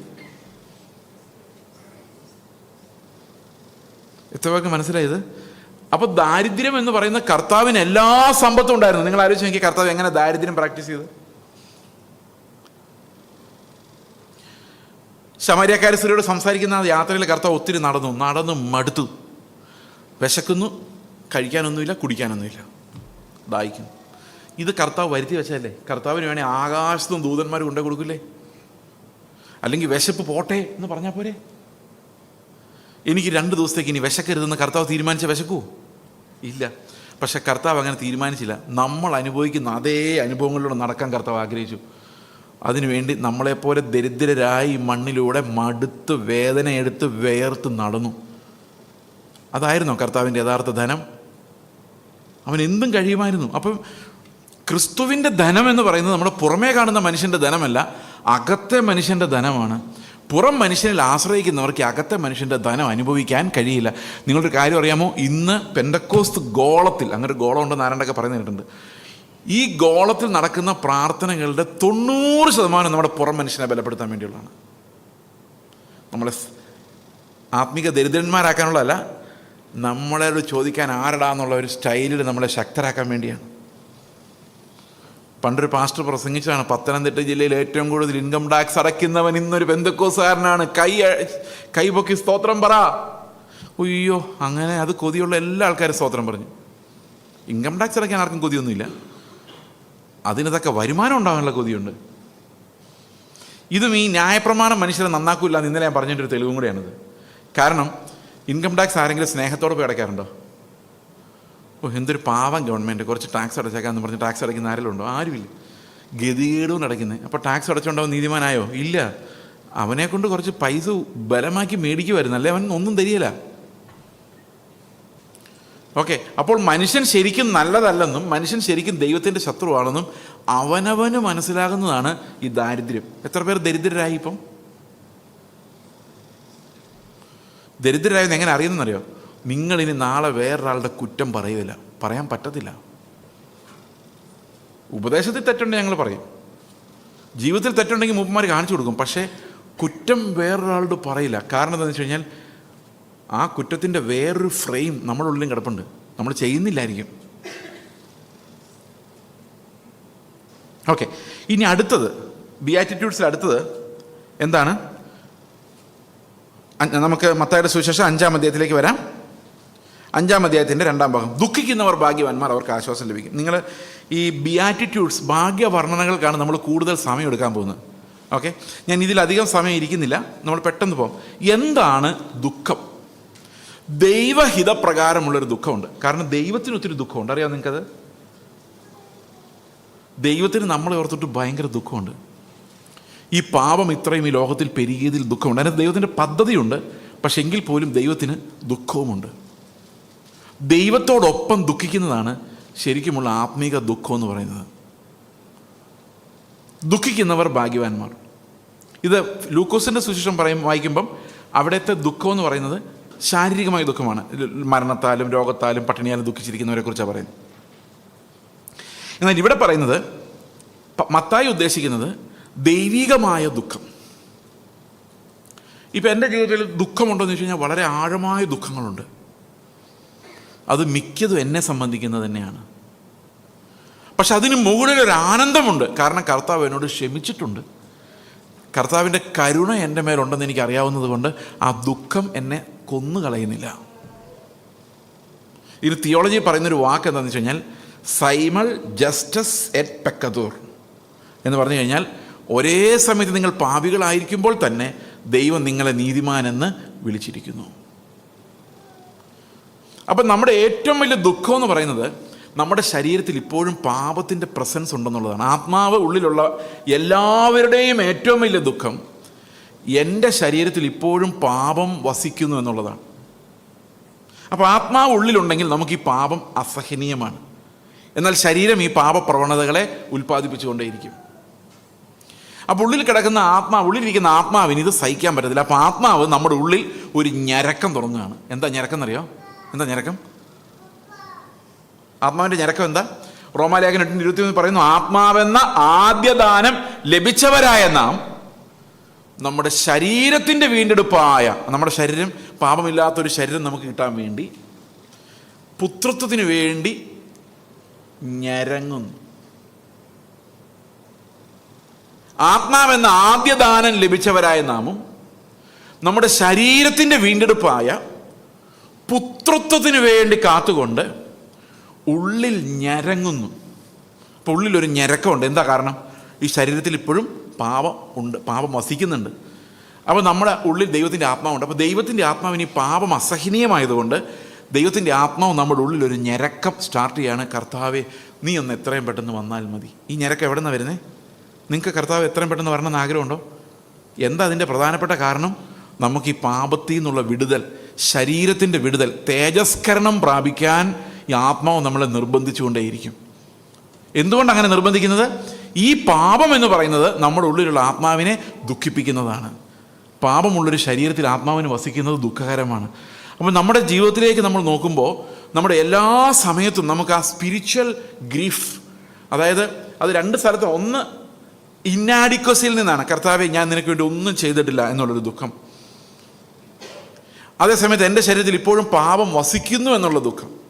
ഞാൻ ഒരു എക്സാമ്പിൾ പറയാം. നിങ്ങൾക്ക് ചിലപ്പോൾ ഈ പാപം വസിക്കുന്നൊക്കെ പറഞ്ഞാൽ നിങ്ങൾ വിചാരിക്കുക അയാൾ എന്ത് പാപം ചെയ്യും, എല്ലാം പാപമാണ്. ഒരു ദിവസം ഞാനിങ്ങനെ എൻ്റെ ഭാര്യയോട് പറഞ്ഞു, 2 പാപങ്ങളിൽ എന്നെ ഇനി സാത്താന് വീഴ്ത്താൻ പറ്റത്തില്ല, ഞാൻ അതിനകത്ത് വിക്ടറി നേടിയിട്ടുണ്ട്. ഒന്ന് പൈസയുടെ കാര്യമായിരുന്നു, മറ്റൊന്ന് എന്താ ഞാൻ പറയുന്നില്ല. അപ്പോൾ ഞാനിങ്ങനെ ഗമ പറഞ്ഞപ്പോൾ എൻ്റെ ഭാര്യ പറഞ്ഞു, നിൽക്കുന്നതെന്ന് തോന്നുന്നവൻ വീഴാതിരിക്കാൻ നോക്കിക്കൊള്ളട്ടെ. കാരണം ഇങ്ങനെ നമുക്ക് പലപ്പോഴും തോന്നും നമ്മളാരും ജയിച്ചു ഇവിടെ ജയിച്ചു എന്നൊക്കെ. അപ്പോൾ ഒരാഴ്ച കഴിഞ്ഞ് ഞാനൊരു പാസ്റ്ററുടെ വീട്ടിൽ പോയി ഇങ്ങനെ വർഷങ്ങൾക്ക് ശേഷം പാസ്റ്ററുടെ വീട്ടിൽ പോകുന്ന കണ്ടപ്പം സാധാരണഗതിയിൽ ഈ പാസ്റ്റർമാർ ഒത്തിരി റിച്ചായി എന്ന് പറയുമ്പോൾ എൻ്റെ മനസ്സിൽ വരുന്നു, എൻ്റെ ദൈവമേ, പാവങ്ങൾ എത്രയോ പേര് ജീവിക്കുന്നു, അവർക്കൊന്നും കൊടുക്കാത്തതുകൊണ്ടല്ലേ എന്ന് എൻ്റെ മനസ്സിൽ തോന്നുന്നത്. പക്ഷെ അന്ന് എന്താണെന്നറിയില്ല, അന്ന് ഇയാളുടെ സമ്പത്ത് കണ്ടപ്പോൾ എൻ്റെ ഉള്ളിലൊരു മോഹം ഉണ്ടാവുകയാണ്. എനിക്ക് മനസ്സിലായത് മോഹം ഉണ്ടായി വരുന്നത്, എനിക്കും കുറച്ചൊക്കെ നേടുമായിരുന്നെങ്കിൽ നല്ലതായിരുന്നു എൻ്റെ ഉള്ളിൽ. അപ്പോൾ എൻ്റെ ഉള്ളിൽ ആത്മാവ് പറഞ്ഞു, കണ്ടോ, ഇതേ ഉള്ളൂ നിൻ്റെ കപ്പാസിറ്റി ഇത്രയേ ഉള്ളൂ. അത് കണ്ടപ്പോഴേക്കും ഉള്ളിൽ ആ പാപം എവിടെയോ ഒക്കെ എപ്പോൾ വേണമെങ്കിലും ഒരു പ്രലോഭനം വരുമ്പം ആക്റ്റീവ് ആകാവുന്ന രീതിയിൽ ഇത് പല സ്ഥലത്തും ഒളിച്ചിരിപ്പുണ്ട്. ഞാൻ അവിടെ നിന്നുകൊണ്ട് നിലവിളിച്ചു, എൻ്റെ കർത്താവെ, എൻ്റെ അഹങ്കാര വാക്കുകളെ നീ ക്ഷമിക്കണമേ, നീ നിർത്തിയത് കൊണ്ട് മാത്രം നിൽക്കുന്നതാണ്, ഒരു കപ്പാസിറ്റിയിൽ നിൽക്കുന്നതല്ല. അതവിടെ ഞാൻ കർത്താവുണ്ട് ആ വീട്ടിലിരുന്നുകൊണ്ട് അവർ തന്ന ജ്യൂസോ വെള്ളം ഏതാണ്ട് കുടിച്ചുകൊണ്ടിരുന്നുകൊണ്ട് ഞാൻ പറഞ്ഞു, എൻ്റെ കർത്താവേ, ഞാൻ നിൽക്കുന്നില്ല, ഒരിടത്തും നിൽക്കുന്നില്ല. നിൽക്കുന്നതെന്ന് തോന്നുന്നവൻ വീണിരിക്കും, പക്ഷേ എനിക്ക് നിൽക്കുന്നതെന്ന് തോന്നുന്നില്ല, നീ നിർത്തിയിരിക്കുന്നു എന്നാണ് തോന്നുന്നത്. അതാണ് പാറമേലുള്ള അടിസ്ഥാനം എന്ന് പറയുന്നത്. അപ്പോൾ ദുഃഖം എന്ന് പറയുന്നത്, സ്പിരിച്വൽ ദുഃഖം എന്ന് പറയുന്നത് ശരിക്കും ദൈവം എവിടെയൊക്കെ ദുഃഖിക്കുമോ, ഇന്ന് ഈ ലോകം കണ്ടിട്ട്, എന്നെ കണ്ടിട്ട് ദൈവത്തിന് എവിടെയെല്ലാം ദുഃഖമുണ്ടോ ആ ദുഃഖമെല്ലാം എനിക്കും ഉണ്ടാകുന്നതാണ് സ്പിരിച്വൽ ഗ്രീഫ് എന്ന് പറയുന്നത്. We are partaking in God's emotions. ദൈവത്തിൻ്റെ വികാരങ്ങളോട് ഞാൻ അതിലൊരു പങ്കാളിത്തം എടുക്കുകയാണ്. Lord, I am with you in this struggle. ഈ പാപത്തിനെതിരെയുള്ള പോരാട്ടത്തിൽ ഞാൻ നിന്റെ കൂടെയാണ്. I am helpless but I am still fighting. കാരണം ഞാൻ ജയിക്കുമെന്ന് എനിക്ക് അറിയാം. നമുക്ക് മുമ്പോട്ട് പോകാം അല്ലേ? സൗമ്യതയുള്ളവർ ഭാഗ്യവാന്മാർ, അവർ ഭൂമി അവകാശമാക്കുക. ഈ സൗമ്യതയുള്ളവർ ആരാണ്? എന്താണ് ഈ സൗമ്യത എന്നുള്ള വാക്ക്? എനിക്ക് തോന്നുന്നത് നമ്മൾ സാധാരണ ഈ സൗമ്യത എന്ന് വിചാരിക്കുന്നത് എന്താണെന്നറിയാമോ? ഒരാളെ കാണുമ്പോൾ ഇങ്ങനെ പ്രൈസ് ദി ലോർഡ് ബ്രദറേ, ഇതാണ് സൗമ്യത എന്ന് വിചാരിക്കുന്നത്. നമ്മളങ്ങനെ സൗമ്യരാകാൻ വേണ്ടി ഒത്തിരി അഭിനയമൊക്കെ കാണിക്കുന്നവരാണ്. നമ്മൾ ദേഷ്യപ്പെടുകയില്ല. ചില ആൾക്കാർ ദേഷ്യപ്പെടുത്തേയില്ല. ചില ആൾക്കാർ ജന്മനാ ദേഷ്യപ്പെടാത്തവരാണ്. എൻ്റെ ഒരു സഹോദരനുണ്ട്, എൻ്റെ ഏറ്റവും അടുത്ത സ്നേഹിതനും സഹോദരനുമാണ്. അദ്ദേഹം ജീവിതത്തിൽ ഒരിക്കലും ദേഷ്യപ്പെടുന്ന ഞാൻ കണ്ടിട്ടില്ല. അപ്പം ഞാനൊരു ദിവസം വീട്ടിൽ പോയി ചോദിച്ചു, പുള്ളി വീട്ടിൽ ദേഷ്യപ്പെടാറുണ്ടോയെന്ന്. അവർ പറഞ്ഞു ഇല്ലെന്ന് പറഞ്ഞു. ഒരിക്കലുമില്ല, ജീവിതത്തിൽ ഒരിക്കലും ദേഷ്യപ്പെട്ടില്ല. ഞാൻ അത്ഭുതപ്പെട്ടു പോയി. നമുക്കാണെങ്കിൽ ദേഷ്യം എപ്പോഴൊക്കെ വരുമെന്ന് പറയാൻ പറ്റില്ല. ആ പുള്ളിക്ക് അങ്ങനൊരു വികാരമേ ഇല്ല. ജന്മന അങ്ങനെയാണ്, രക്ഷിക്കപ്പെടുന്നതിന് മുമ്പേ അങ്ങനെയാണ് സൗമ്യത. അത് മനുഷ്യന് നല്ല മനുഷ്യർക്ക് ആ ക്യാരക്ടറുണ്ട്. അദ്ദേഹം കർത്താവിൻ്റെ വേല ചെയ്യുന്ന ആളാണ്. പക്ഷേ പണ്ടേ രക്ഷിക്കപ്പെടുന്നതിന് മുമ്പേ തന്നെ പുള്ളി അങ്ങനെയാണ്, സൗമ്യത. പക്ഷെ യഥാർത്ഥത്തിൽ സൗമ്യത എന്ന് പറയുന്നത് അതല്ല. മോശ ഏറ്റവും വലിയ സൗമ്യനാണെന്ന് കർത്താവ് പറഞ്ഞല്ലേ? നിങ്ങൾക്ക് വിശ്വാസം ഉണ്ടോ അത്? മോശ സൗമ്യനായിരുന്നോ?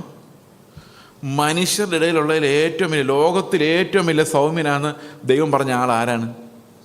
മോശയാണ്. ഈ മോശ എങ്ങനെയാണ് സൗമ്യനായത്? ആദ്യം ഒരു മിസ്രൈമിനെ കൊന്നു അല്ലേ? ഈ കർത്താവ് പാറയോട് കൽപ്പിക്കാൻ പറഞ്ഞപ്പം പാറയ്ക്കിട്ട് അടിച്ചു. എല്ലാം ഓവറാണ് ചെയ്യുന്നത്. കർത്താവ് എഴുതി തന്ന കൽപ്പലക ആ ജനത്തിന് മുമ്പിൽ വെച്ച് അടിച്ചു പൊട്ടിച്ചു കളഞ്ഞു. എന്തൊരു സൗമ്യനല്ലേ! ഈ സൗമ്യത എന്നുള്ള വാക്കിൻ്റെ യഥാർത്ഥ അർത്ഥം എന്താണെന്നറിയാം? പട്ടിയുടെ സ്വഭാവം എന്നാണ്, നായുടെ സ്വഭാവം. ഈ ഇണങ്ങിയ നായുടെ സ്വഭാവം എന്നാണ് ഈ വാക്ക് സൗമ്യത എന്നുള്ള വാക്കിൻ്റെ ഗ്രീക്കിലുള്ള അർത്ഥം. ഇണങ്ങിയ നായുടെ സ്വഭാവം എന്താ? 2-3 തരത്തിലുള്ള നായ്ക്കളുണ്ട്. ചില പട്ടികൾ രാത്രി മുഴുവൻ കുരച്ചുകൊണ്ടിരിക്കും, ഇല അനങ്ങിയ കുരയ്ക്കും. അപ്പം ആദ്യമൊക്കെ വീട്ടുടമസ്ഥരൊന്ന് ടോർച്ച് അടിച്ച് നോക്കും ആരെങ്കിലും എന്തെങ്കിലും ഉണ്ടോ എന്ന്. പിന്നെ മനസ്സിലായി ഇവൻ്റെ പണി ഇതാണ്. പിന്നെ ഇവൻ കുറച്ചാൽ ആരും മൈൻഡ് ചെയ്യില്ല. അങ്ങനെ സഭയ്ക്കകത്ത് കുറയ്ക്കുന്ന ഒത്തിരി ആൾക്കാരുണ്ട്. എന്ത് കണ്ടാലും അവർക്ക് കുറച്ചേ പറ്റും. കസേര അങ്ങനെ ഇട്ടാൽ പ്രശ്നം, ഇങ്ങനെ ഇട്ടാൽ പ്രശ്നം, പാസ്റ്റർ അങ്ങനെ എഴുന്നേറ്റ് നിന്ന പ്രശ്നം, ഒരു നോട്ടീസ് അടിക്കുമ്പം പ്രശ്നം, വർത്താനം പറയും, എല്ലാം പ്രശ്നം. അവർ കുറച്ചുകൊണ്ടേയിരിക്കുള്ളൂ. നീതിക്ക് വേണ്ടി പോരാടുന്ന ഒരു അത്ഭുത നായാണത്. കുറേ കഴിയുമ്പോൾ ആരും അവരെ മൈൻഡ് ചെയ്യില്ല. വേറെ ചില ആൾക്കാർ എന്ത് കണ്ടാലും മിണ്ടുകയില്ല. ഞങ്ങൾ എറണാകുളത്ത് താമസിക്കുന്ന വീടിൻ്റെ ഹൗസ് ഓണർ അവർ ഗൾഫിലോട്ട് പോകുന്ന സമയത്ത് അവർ വളർത്തിക്കൊണ്ടിരുന്നൊരു പട്ടിയെ ഞങ്ങൾക്ക് തന്നു 2 ആഴ്ച നോക്കാൻ. ഈ പട്ടി, എനിക്ക് ആദ്യമേ ഈ പട്ടി വന്ന് നമ്മൾ പരിചയമില്ലാത്ത പട്ടി എന്തെങ്കിലും ചെയ്യുന്നൊരു പേടിയുണ്ടായിരുന്നു. പക്ഷേ ഈ പട്ടിയെ കണ്ടപ്പോഴാണ് മനസ്സിലായത് ഈ പട്ടിക്ക് നമ്മളെല്ലാവരെയും പേടിയാണ്. അതൊരു ലാഭമായിരുന്നു. എന്തൊരു സ്നേഹമാണോ അത്! ആരെ കണ്ടാലും സ്നേഹിക്കുക. ഒരണ്ണാൻ മരത്തിൽ കൂടെ പോയ ഇതിന് പേടിയാണ്, ഇത് ഓടി വീടിനകത്ത് കയറും. ഈ 2 പട്ടികളിൽ ആരാ സൗമ്യൻ? ആരെ കണ്ടാലും കുറച്ച് ചാടി വീഴുന്ന ആളാണോ സൗമ്യൻ? ഈ ആരെ കണ്ടാലും കുറയ്ക്കാതെ പാവമായിട്ട് ഇങ്ങനെ ഇരിക്കുന്ന നമ്മളെവിടെയും പോകുമ്പോൾ കരയും. അത് കെട്ടിപ്പിടിച്ച് കരയുന്ന, ഒരാഴ്ചത്തെ പരിചയം പോലും ഇല്ല. അത്ര സ്നേഹമുള്ള പണി. അവന് മനുഷ്യർക്ക് പോലും ഇങ്ങനത്തെ സ്നേഹം. പക്ഷെ ഒരു അണ്ണാൻ ഓടി വന്നു കഴിഞ്ഞാൽ ഇത് ഓടി അകത്ത് കയറും. ഭയങ്കര വിറയുക, എല്ലാത്തിനെയും പേടിയാണ്. സാധാരണ പൂച്ചകളെയൊക്കെ പട്ടികൾ ഓടിക്കും, ഇത് പൂച്ചകളല്ലാണ്ട് ഈ പട്ടീനെ ഓടിക്കുക. വലിയ പട്ടിയാണ്.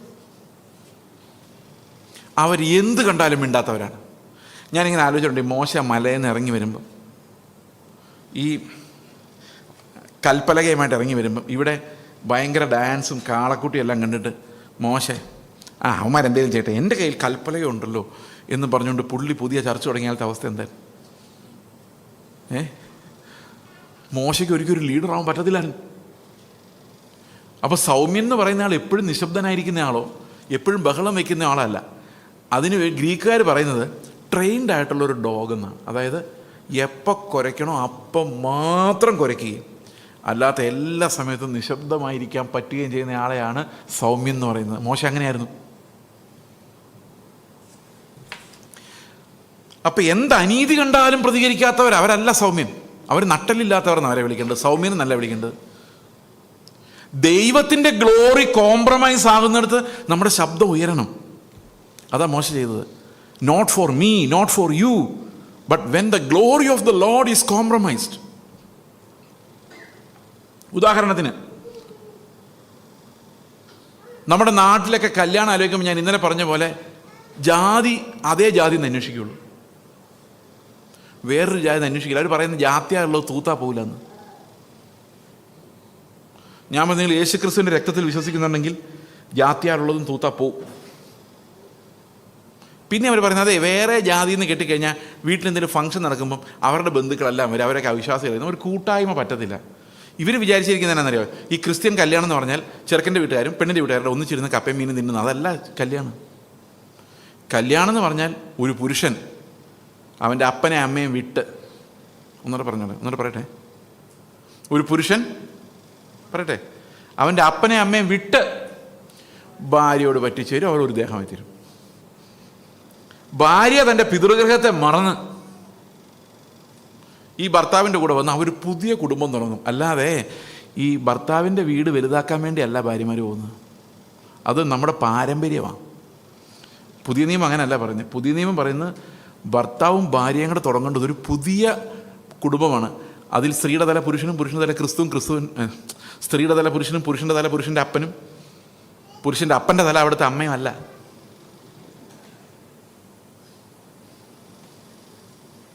സ്ത്രീയുടെ തല പുരുഷനും പുരുഷൻ്റെ തല ക്രിസ്തുവും ക്രിസ്തുവിൻ്റെ തല പിതാവുമാണ്. അതാണ് വിവാഹം. ഞാൻ എപ്പോഴും ആലോചിക്കാറുണ്ട്, ഈ സോഷ്യൽ ഈവിൽ നമ്മൾ കല്യാണം കഴിക്കുമ്പോൾ 2 പെൺമക്കളുള്ളൊരു വീട്, വരെ 3-4 പെൺമക്കൾ, 4 പെൺമക്കളെ കഷ്ടപ്പെട്ട് വളർത്തി പഠിപ്പിച്ച് വിദ്യാഭ്യാസം കൊടുത്തു. അവസാനം ഒരാൾ വന്ന് കല്യാണം കഴിച്ചുകൊണ്ട് പോകും. ഒരാളല്ല, 4 പേര് വന്ന് കല്യാണം കഴിച്ചുകൊണ്ട് പോകും. ഈ 4 പേരെ കെട്ടിക്കുമ്പോഴേക്കും ഈ പെൺമക്കളുടെ വീട്ടുകാരുടെ നടു ഒടിഞ്ഞു കാണും. ടോക്കോസ് നേരത്തെ പറഞ്ഞ പോലെ. ഈ പിള്ളേരും പോയി, കാശും പോയി. ഇനി വയസ്സനാം കാലത്ത് ഈ പിള്ളേരെ കൊച്ചുമക്കളെ കാണണമെങ്കിൽ ഭർത്താവിൻ്റെ പെർമിഷൻ പോരാ, മരുമകൻ്റെ പെർമിഷൻ പോരാ, മരുമകൻ്റെ അപ്പൻ്റെ പെർമിഷൻ വേണം. അയാൾ ആരാ? ഞാൻ കല്യാണം കഴിച്ചപ്പോൾ എൻ്റെ ഭാര്യയോട് പറഞ്ഞു, നീ എൻ്റെ വീട്ടിൽ 10 ദിവസം നിന്നാൽ ഞാൻ നിൻ്റെ വീട്ടിലും വന്ന് 10 ദിവസം നിൽക്കും. എനിക്ക് നാണമൊന്നുമില്ല. കാരണം കല്യാണം കഴിഞ്ഞാൽ 2 സെറ്റ് പേരൻസ് ഉണ്ടാകണമെന്ന് വിശ്വസിക്കുന്ന ആളാണ് ഞാൻ. പെൺമക്കളുടെ അപ്പനമ്മമാരെല്ലാം കൈ ഉയർത്തി വേണ്ട. അപ്പോൾ നമ്മൾ ഈ ജാതി തിരിക്കലും പണം വെച്ചുള്ള തിരിവും ഇതൊക്കെ സഭയ്ക്കകത്ത് കാണുമ്പോൾ അപ്പം ഒന്നാകെ കൊണ്ട് പലരായ നാം ഒരു ശരീരം എന്ന് പറഞ്ഞ പൗലോസ് പറഞ്ഞ വെളിപ്പാടിനെ നമ്മൾ ലംഘിച്ചിട്ട് ആ ശരീരത്തെ ജാതിയുടെ അടിസ്ഥാനത്തിലും പണത്തിൻ്റെ അടിസ്ഥാനത്തിലും വിദ്യാഭ്യാസത്തിൻ്റെ അടിസ്ഥാനത്തിലും കീറി മുറിച്ച് വെച്ചിട്ട് പറയാണ് ഞങ്ങൾ കർത്താവിൻ്റെ മക്കൾ. ഇത് കാണുമ്പോൾ നമ്മുടെ ഉള്ളിൽ രോഷം വളരണം. 2 വർത്താനം പറഞ്ഞേ പറ്റൂ. കാരണം ദിസ് ഈസ് റോങ്.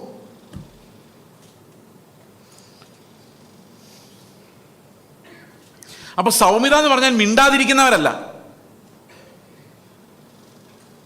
സൗമ്യത എന്ന് പറഞ്ഞാൽ ഇണങ്ങിയ, പരിശുദ്ധാത്മാവ് പറയുന്നത് കേൾക്കുന്ന സ്വഭാവമാണ്. പരിശുദ്ധാത്മാവ് പറയുന്നതും ആ ആത്മാവിൻ്റെ ട്രെയിനിങ് ലഭിച്ച ഇണങ്ങിയ ആള്. അയാൾ ചുമ്മാ ചൂടാവുന്നില്ല. ദൈവത്തിൻ്റെ ഗ്ലോറി കോംപ്രമൈസ് ചെയ്യപ്പെടുമ്പോഴാണ് ചൂടാകുന്നത്. അവനത് സഹിക്കാൻ പറ്റത്തില്ല. കാരണം it's not about him, it's about the glory of God. അതിനാണ് നമ്മൾ സൗമ്യത എന്ന വാക്ക് ഉപയോഗിക്കുന്നത്. അപ്പോൾ സൗമ്യതയുള്ളവർ ഭാഗ്യവാന്മാർ എന്ന് പറഞ്ഞു കഴിഞ്ഞാൽ അത് ക്രിസ്തുവിൻ്റെ സ്വഭാവം തന്നെയാണ്. അതേ ക്രിസ്തുവാണ് ചാട്ടവാറെടുത്ത് അവരെല്ലാം അടിച്ച് പുറത്താക്കിയത്. ദാറ്റ് ഈസ് സൗമ്യത. എന്നുവരെ നിങ്ങൾ ചാട്ടവാറെടുത്തുകൊണ്ട് ഇറങ്ങരുത്. കാരണം കർത്താവ് ന്യായാധിപനായിരുന്നു, അവനിൽ പാപമില്ലായിരുന്നു, അവന് കൊല്ലാനും ശിക്ഷിക്കാനുമുള്ള അധികാരമുണ്ടായിരുന്നു. നമ്മളോ ആത്മാവിൽ ദരിദ്രരായതുകൊണ്ട് ആരെയും ശിക്ഷിക്കാനോ വഴക്ക് പറയാനോ ഉടക്കാനോ ഒന്നും നമുക്ക് അധികാരമില്ല. ചർച്ചിനുണ്ട്, പക്ഷെ നമുക്ക് വ്യക്തിപരമായിട്ടില്ല. ഇനി നാലാമത്തെ അടുത്ത പോയിന്റിലേക്ക് നമ്മൾ വരികയാണ്. ഇത് നമ്മൾ കുറേ സമയം എടുക്കും. നിങ്ങൾ വിഷമിക്കേണ്ട, ഗിരിപ്രഭാഷണം തീർത്തിട്ടേ ഞാൻ പോവുള്ളൂ. നീതിക്ക് വേണ്ടി വിശന്ന് ദാഹിക്കുന്നവർ ഭാഗ്യവാന്മാർ, അവർക്ക് തൃപ്തി വരും. ഈ ഒരു കാര്യം നമുക്ക് എക്സ്പ്ലെയിൻ ചെയ്ത് കഴിഞ്ഞാൽ ഇതിൻ്റെ ബാക്കി പുറകെ വരുന്നതെല്ലാം ആ നീതിയുടെ ഭാഗമായതുകൊണ്ട് നമുക്ക് ബാക്കിയുള്ള കാര്യങ്ങൾ എളുപ്പത്തിൽ മനസ്സിലാക്കാം. നീതിക്ക് വേണ്ടി വിശന്ന് ദാഹിക്കുന്നവർ ഭാഗ്യവാന്മാർ, അവർക്ക് തൃപ്തി വരും. അപ്പോൾ ആർക്കാണ് തൃപ്തി വരുന്നത്? ആരാണോ നീതിക്ക് വേണ്ടി വിശന്ന് ദാഹിക്കുന്നത്. ആരായിരിക്കും നീതിക്ക് വേണ്ടി വിശന്ന് ദാഹിക്കുന്നത്? നിങ്ങൾ പറ. നിങ്ങൾക്ക് വിശക്കുന്നുണ്ടോ? ആർക്കായിരിക്കും ഇപ്പോൾ ഏറ്റവും കൂടുതൽ വിശക്കുന്നത്? ഉച്ചയ്ക്ക് കഴിക്കാത്ത ആരെങ്കിലും ഉണ്ടെങ്കിൽ അവർക്കായിരിക്കും, അല്ലേ? നിങ്ങളിങ്ങനെ തലയാട്ടാറൊന്നുമില്ല. രാവിലെ തൊട്ട് കഴിക്കാത്ത ആരെങ്കിലും ഉണ്ടെങ്കിൽ അവർക്ക് ഭയങ്കര വിശപ്പായിരിക്കും. അപ്പം ശരിക്കും നീതിക്ക് വേണ്ടി വിശക്കുന്ന ആർക്കായിരിക്കും? ഈ നീതി ഒട്ടും ഇല്ലാന്ന് തോന്നുന്ന ദരിദ്രന്മാർക്കായിരിക്കില്ല നീതിക്ക് വേണ്ടിയുള്ള വിശപ്പും ദാഹം ഉണ്ടാകുന്നത്. ഞാൻ ഈ നീതിക്ക് വേണ്ടിയുള്ള വിശപ്പും ദാഹം എന്താണെന്ന് നിങ്ങളെ ഒന്ന് കാണിച്ചു തരാൻ ശ്രമിക്കാം.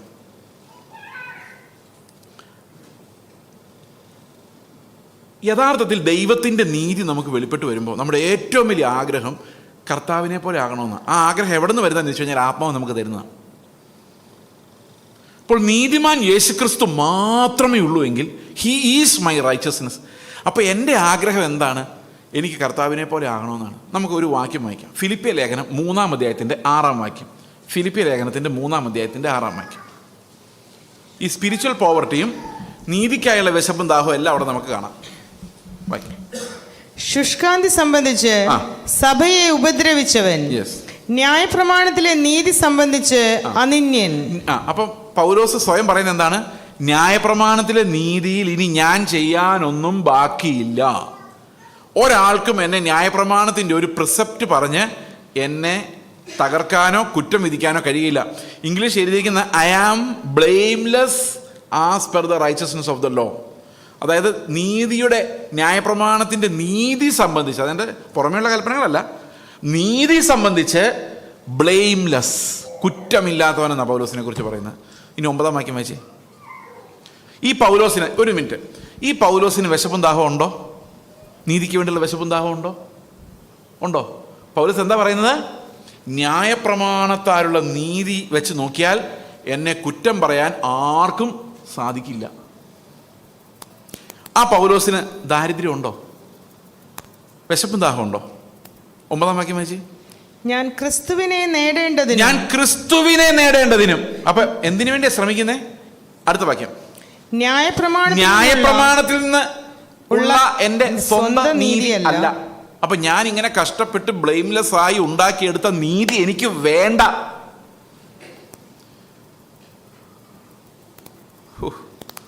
അപ്പൊ ദാഹിക്കുന്നുണ്ട്, അല്ലെ? ശരിക്കും ദാഹിക്കുന്നുണ്ട്. എന്തിനു വേണ്ടി ദാഹിക്കുന്നു നോക്കി.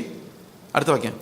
ക്രിസ്തുവിങ്കലുള്ള വിശ്വാസം മൂലം ദൈവം വിശ്വസിക്കുന്നവർക്ക് നൽകുന്ന നീതി ലഭിച്ച അവനിൽ ഇരിക്കേണ്ടതിനും. അടുത്ത വാക്യം. അവന്റെ മരണത്തോട് അനുരൂപപ്പെട്ടിട്ട് അവനെയും അവന്റെ പുനരുദ്ധാനത്തിന്റെ ശക്തിയെയും അവന്റെ കഷ്ടാനുഭവങ്ങളുടെ കൂട്ടായ്മയും. കണ്ടോ, ഇത് അനുഭവിച്ചറിയാൻ വേണ്ടിയുള്ള പരവേശമാണ് പൗലോസിന്. നിങ്ങളൊന്ന് ആലോചിക്കേ. ആ ന്യായപ്രമാണത്തിന്റെ നീതി എല്ലാം അനുസരിച്ച പൗലോസ് പറയുകയാണ്, ഈ ക്രിസ്തുവിന്റെ പരിജ്ഞാനം എനിക്ക് വെളിപ്പെട്ടപ്പോൾ, ക്രിസ്തുവിന്റെ നീതി എനിക്ക് വെളിപ്പെട്ടപ്പോൾ എന്ത് സംഭവിച്ചു? നമ്മൾ 6-ാം വാക്യം കഴിഞ്ഞിട്ട് 9-ാം വാക്യമല്ലേ വായിച്ചത്? അതിനിടയിൽ 7-8 വാക്യങ്ങൾ കൂടി ഉണ്ട്. എന്താ സംഭവിച്ചത് നോക്കി. അവൻ അത്രയും നാളും ഉണ്ടാക്കി വെച്ച നീതിക്ക് എന്ത് സംഭവിച്ചു? 7-ാം വാക്യം.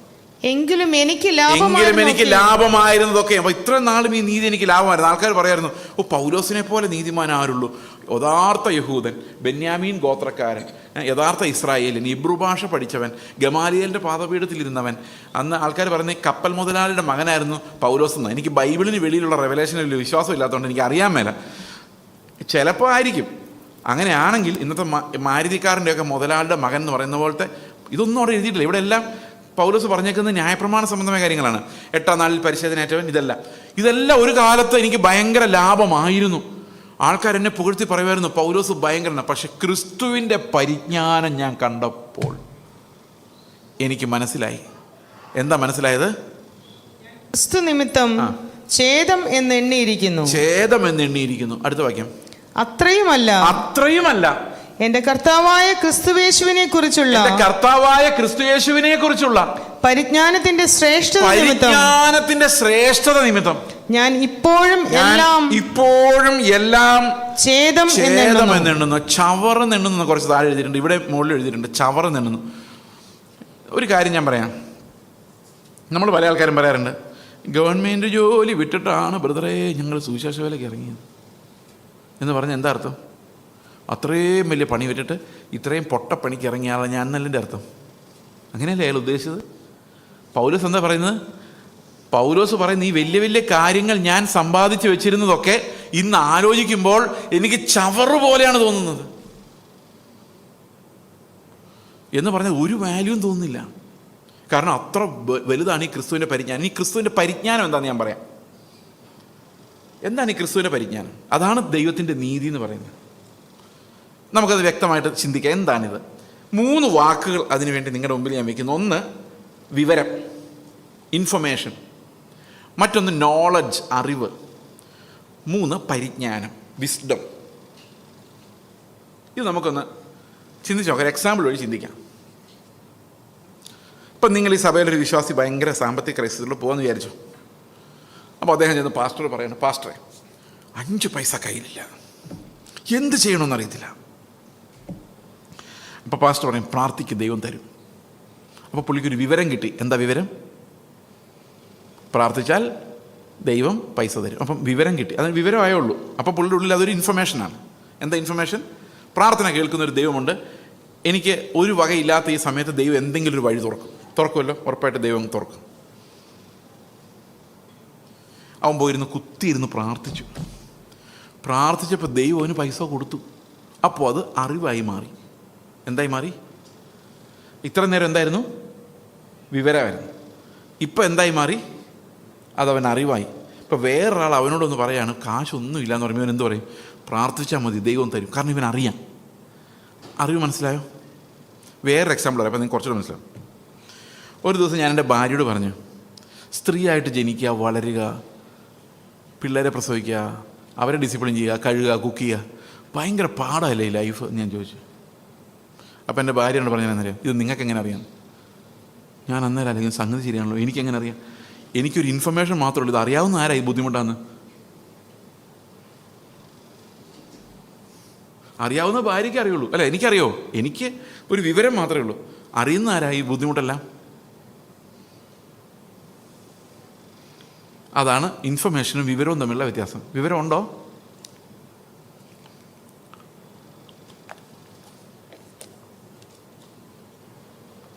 ഇനി പരിജ്ഞാനം.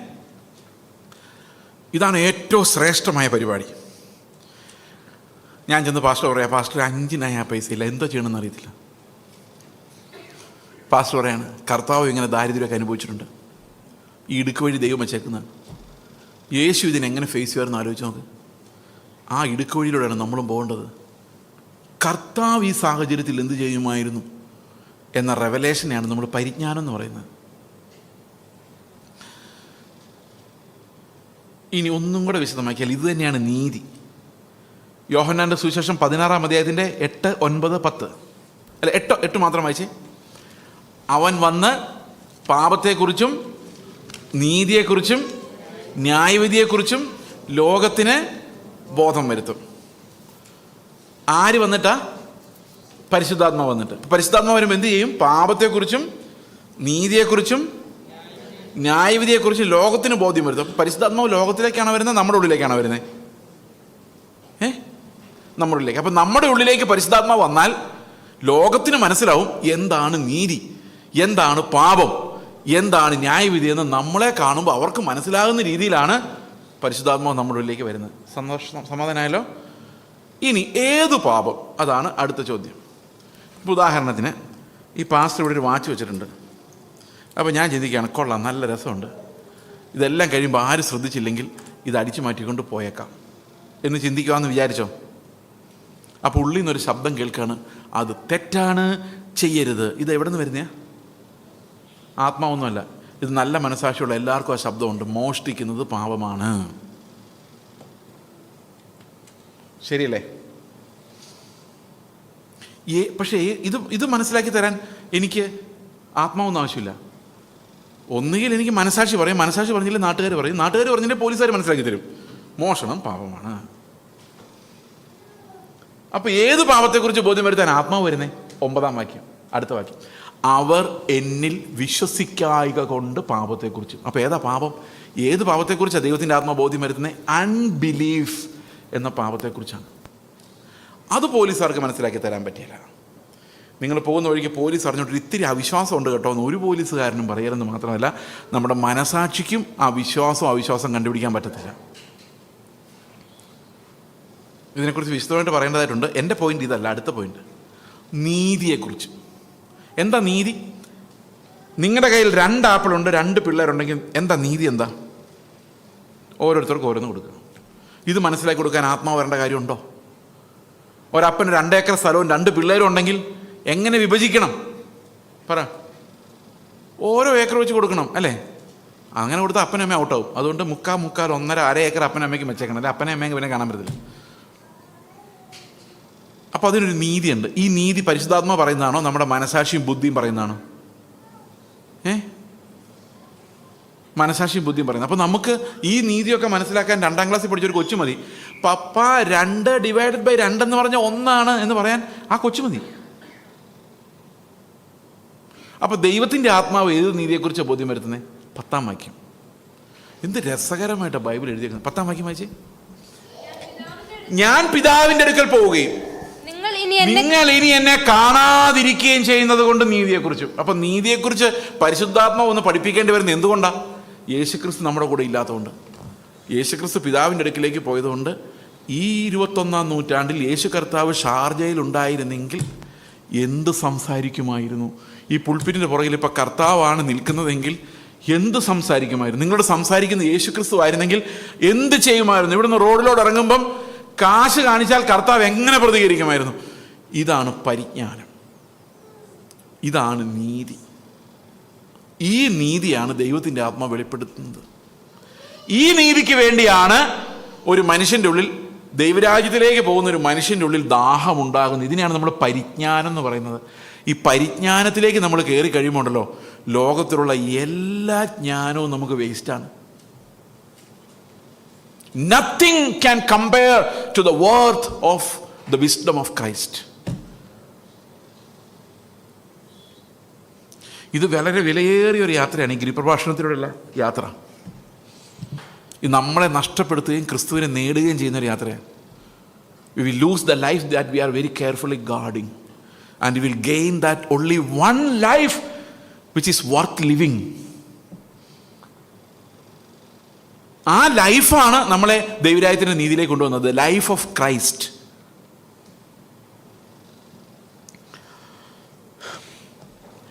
എനിക്ക് ഏറ്റവും കൂടുതൽ എന്നെ സ്ട്രൈക്ക് ചെയ്ത, എനിക്ക് ഒരു 3-4-5 മിനിറ്റ് കൂടെ ഉള്ളൂ, അല്ല ഒരു 5-6-7-8-10 മിനിറ്റ് കൂടെ ഉണ്ടെന്ന് വിചാരിക്കാം. ഓക്കെ, അപ്പോൾ ഈ സമയത്തിനുള്ളിൽ അത് പറഞ്ഞു തീർക്കാം. അപ്പം നീതിയെക്കുറിച്ചുള്ള കൂടുതൽ കാര്യങ്ങൾ നമ്മൾ അടുത്ത ദിവസം കേൾക്കുന്നതായിരിക്കും. കാരണം നീതിയെക്കുറിച്ച് മനസ്സിലാക്കി കഴിഞ്ഞാൽ പിന്നെ ഗിരിപ്രഭാഷണം 5-ാം അധ്യായം നമുക്ക് വളരെ സിമ്പിളായിട്ട് എക്സ്പ്ലെയിൻ ചെയ്യാൻ പറ്റും. ഈ ജീവൻ എങ്ങനെയാണ് നമ്മൾ പ്രാപിക്കുന്നത്? That's a very important doctrine.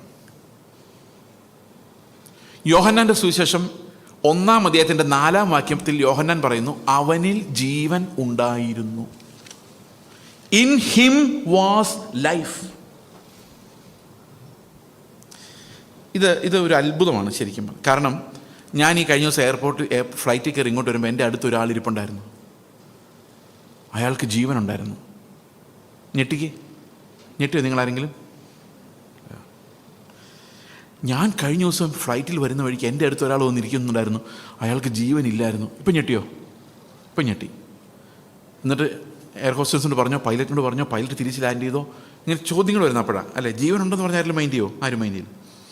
യോഹന്നാൻ യേശുക്രിസ്തു പുനരുത്ഥാനം ചെയ്ത് കഴിഞ്ഞ് 65 വർഷമെങ്കിലും കഴിഞ്ഞിട്ട് ശിഷ്യന്മാർക്ക് കത്തെഴുതിയിട്ട് പറയാണ്, 65 വർഷം മുമ്പ് ഞങ്ങളുടെ കൂടെ ഒരാളുണ്ടായിരുന്നു, അയാൾക്ക് ജീവനുണ്ടായിരുന്നു. ശിഷ്യന്മാർ അങ്ങോട്ട് കൊണ്ട് നോക്കിയിട്ട്, ഇതെന്താണ് ഈ പറയുന്നത്? നമുക്കൊന്നും ജീവനില്ലേ? അപ്പോൾ യോഹന്നാൻ പറയാണ്, ജീവൻ മനുഷ്യരുടെ വെളിച്ചമാണ്, അത് ഇരുളിൽ പ്രകാശിക്കുന്നു, ഇരുളിൽ അതിനെ പിടിച്ചടക്കാൻ പറ്റത്തില്ല. അപ്പോൾ ശരിക്കുമുള്ള ജീവൻ എവിടെ പ്രകാശിക്കും? ലൈറ്റ് പോലെയാണ്. ഇപ്പോൾ ലൈറ്റ് എവിടെ കൂടുതൽ പ്രകാശിക്കുന്നത്? ഇപ്പം നമ്മുടെ കയ്യിലൊരു മൊബൈൽ ഫോണിൻ്റെ ലൈറ്റ് ഓണായി നമുക്ക് കാണാൻ പറ്റത്തില്ല. എന്നാൽ ഈ റൂം മുഴുവൻ ഇരുട്ടാണെങ്കിലോ ആ ലൈറ്റ് നമുക്ക് പെട്ടെന്ന് കാണാം. ശരിയല്ലേ? അപ്പോൾ ഇരുട്ടത്താണ് ഇത് കൂടുതൽ ജ്വലിക്കുന്നത്. നിങ്ങൾ രാത്രിയിൽ വണ്ടി ഓടിച്ച് പോകുമ്പം ഇന്ത്യയിൽ റിഫ്ലക്റ്റിംഗ് ലൈറ്റ്സ് കണ്ടിട്ടില്ല? റിഫ്ലക്റ്റിംഗ് ലൈറ്റ്സ് റോഡിൻ്റെ 2 സൈഡിലും നടുക്കൂടെ, അല്ലേ? ആദ്യമൊക്കെ ഞാൻ വിചാരിക്കുമായിരുന്നു ഇത്ര എനർജി എവിടെ നിന്നാണ് വരുന്നതെന്ന്. പിന്നെ ഇത് സ്വിച്ച് ഓഫ് ചെയ്യുമ്പോഴാണ് മനസ്സിലാകുന്നത്, ഇത് നമ്മൾ കൊടുത്ത ലൈറ്റ് തന്നെയാണ്. അതിന് സ്വന്തമായി ജീവനില്ല, സ്വന്തമായി പ്രകാശമില്ല. അപ്പോൾ ഇരുട്ടത്ത് പ്രകാശിക്കാൻ കഴിയില്ല. വെളിച്ചമുണ്ടെങ്കിൽ പ്രകാശിക്കും. നമ്മളും അങ്ങനെ തന്നെയാണ്. ആരെങ്കിലും എന്നെ നോക്കി ചിരിച്ചാൽ ഞാൻ തിരിച്ച് ചിരിക്കും. ഇത്തിരി വെളിച്ചം എനിക്ക് തരണം, അപ്പോൾ ഞാൻ തിരിച്ചു കൊടുക്കും. അവൻ എന്നെക്കുറിച്ച് കുശുമ്പ് പറഞ്ഞാൽ തിരിഞ്ഞു നടന്നാൽ ഞാനും മോശക്കാരനൊന്നുമല്ല, ഞാനും തിരിഞ്ഞു നടക്കും. അപ്പോൾ ഇരുട്ട് വന്നു കഴിഞ്ഞാൽ ഉടനെ ഞാൻ ഓഫ് ആവും. അപ്പോൾ എനിക്ക് ലൈറ്റ് ഉണ്ടോ?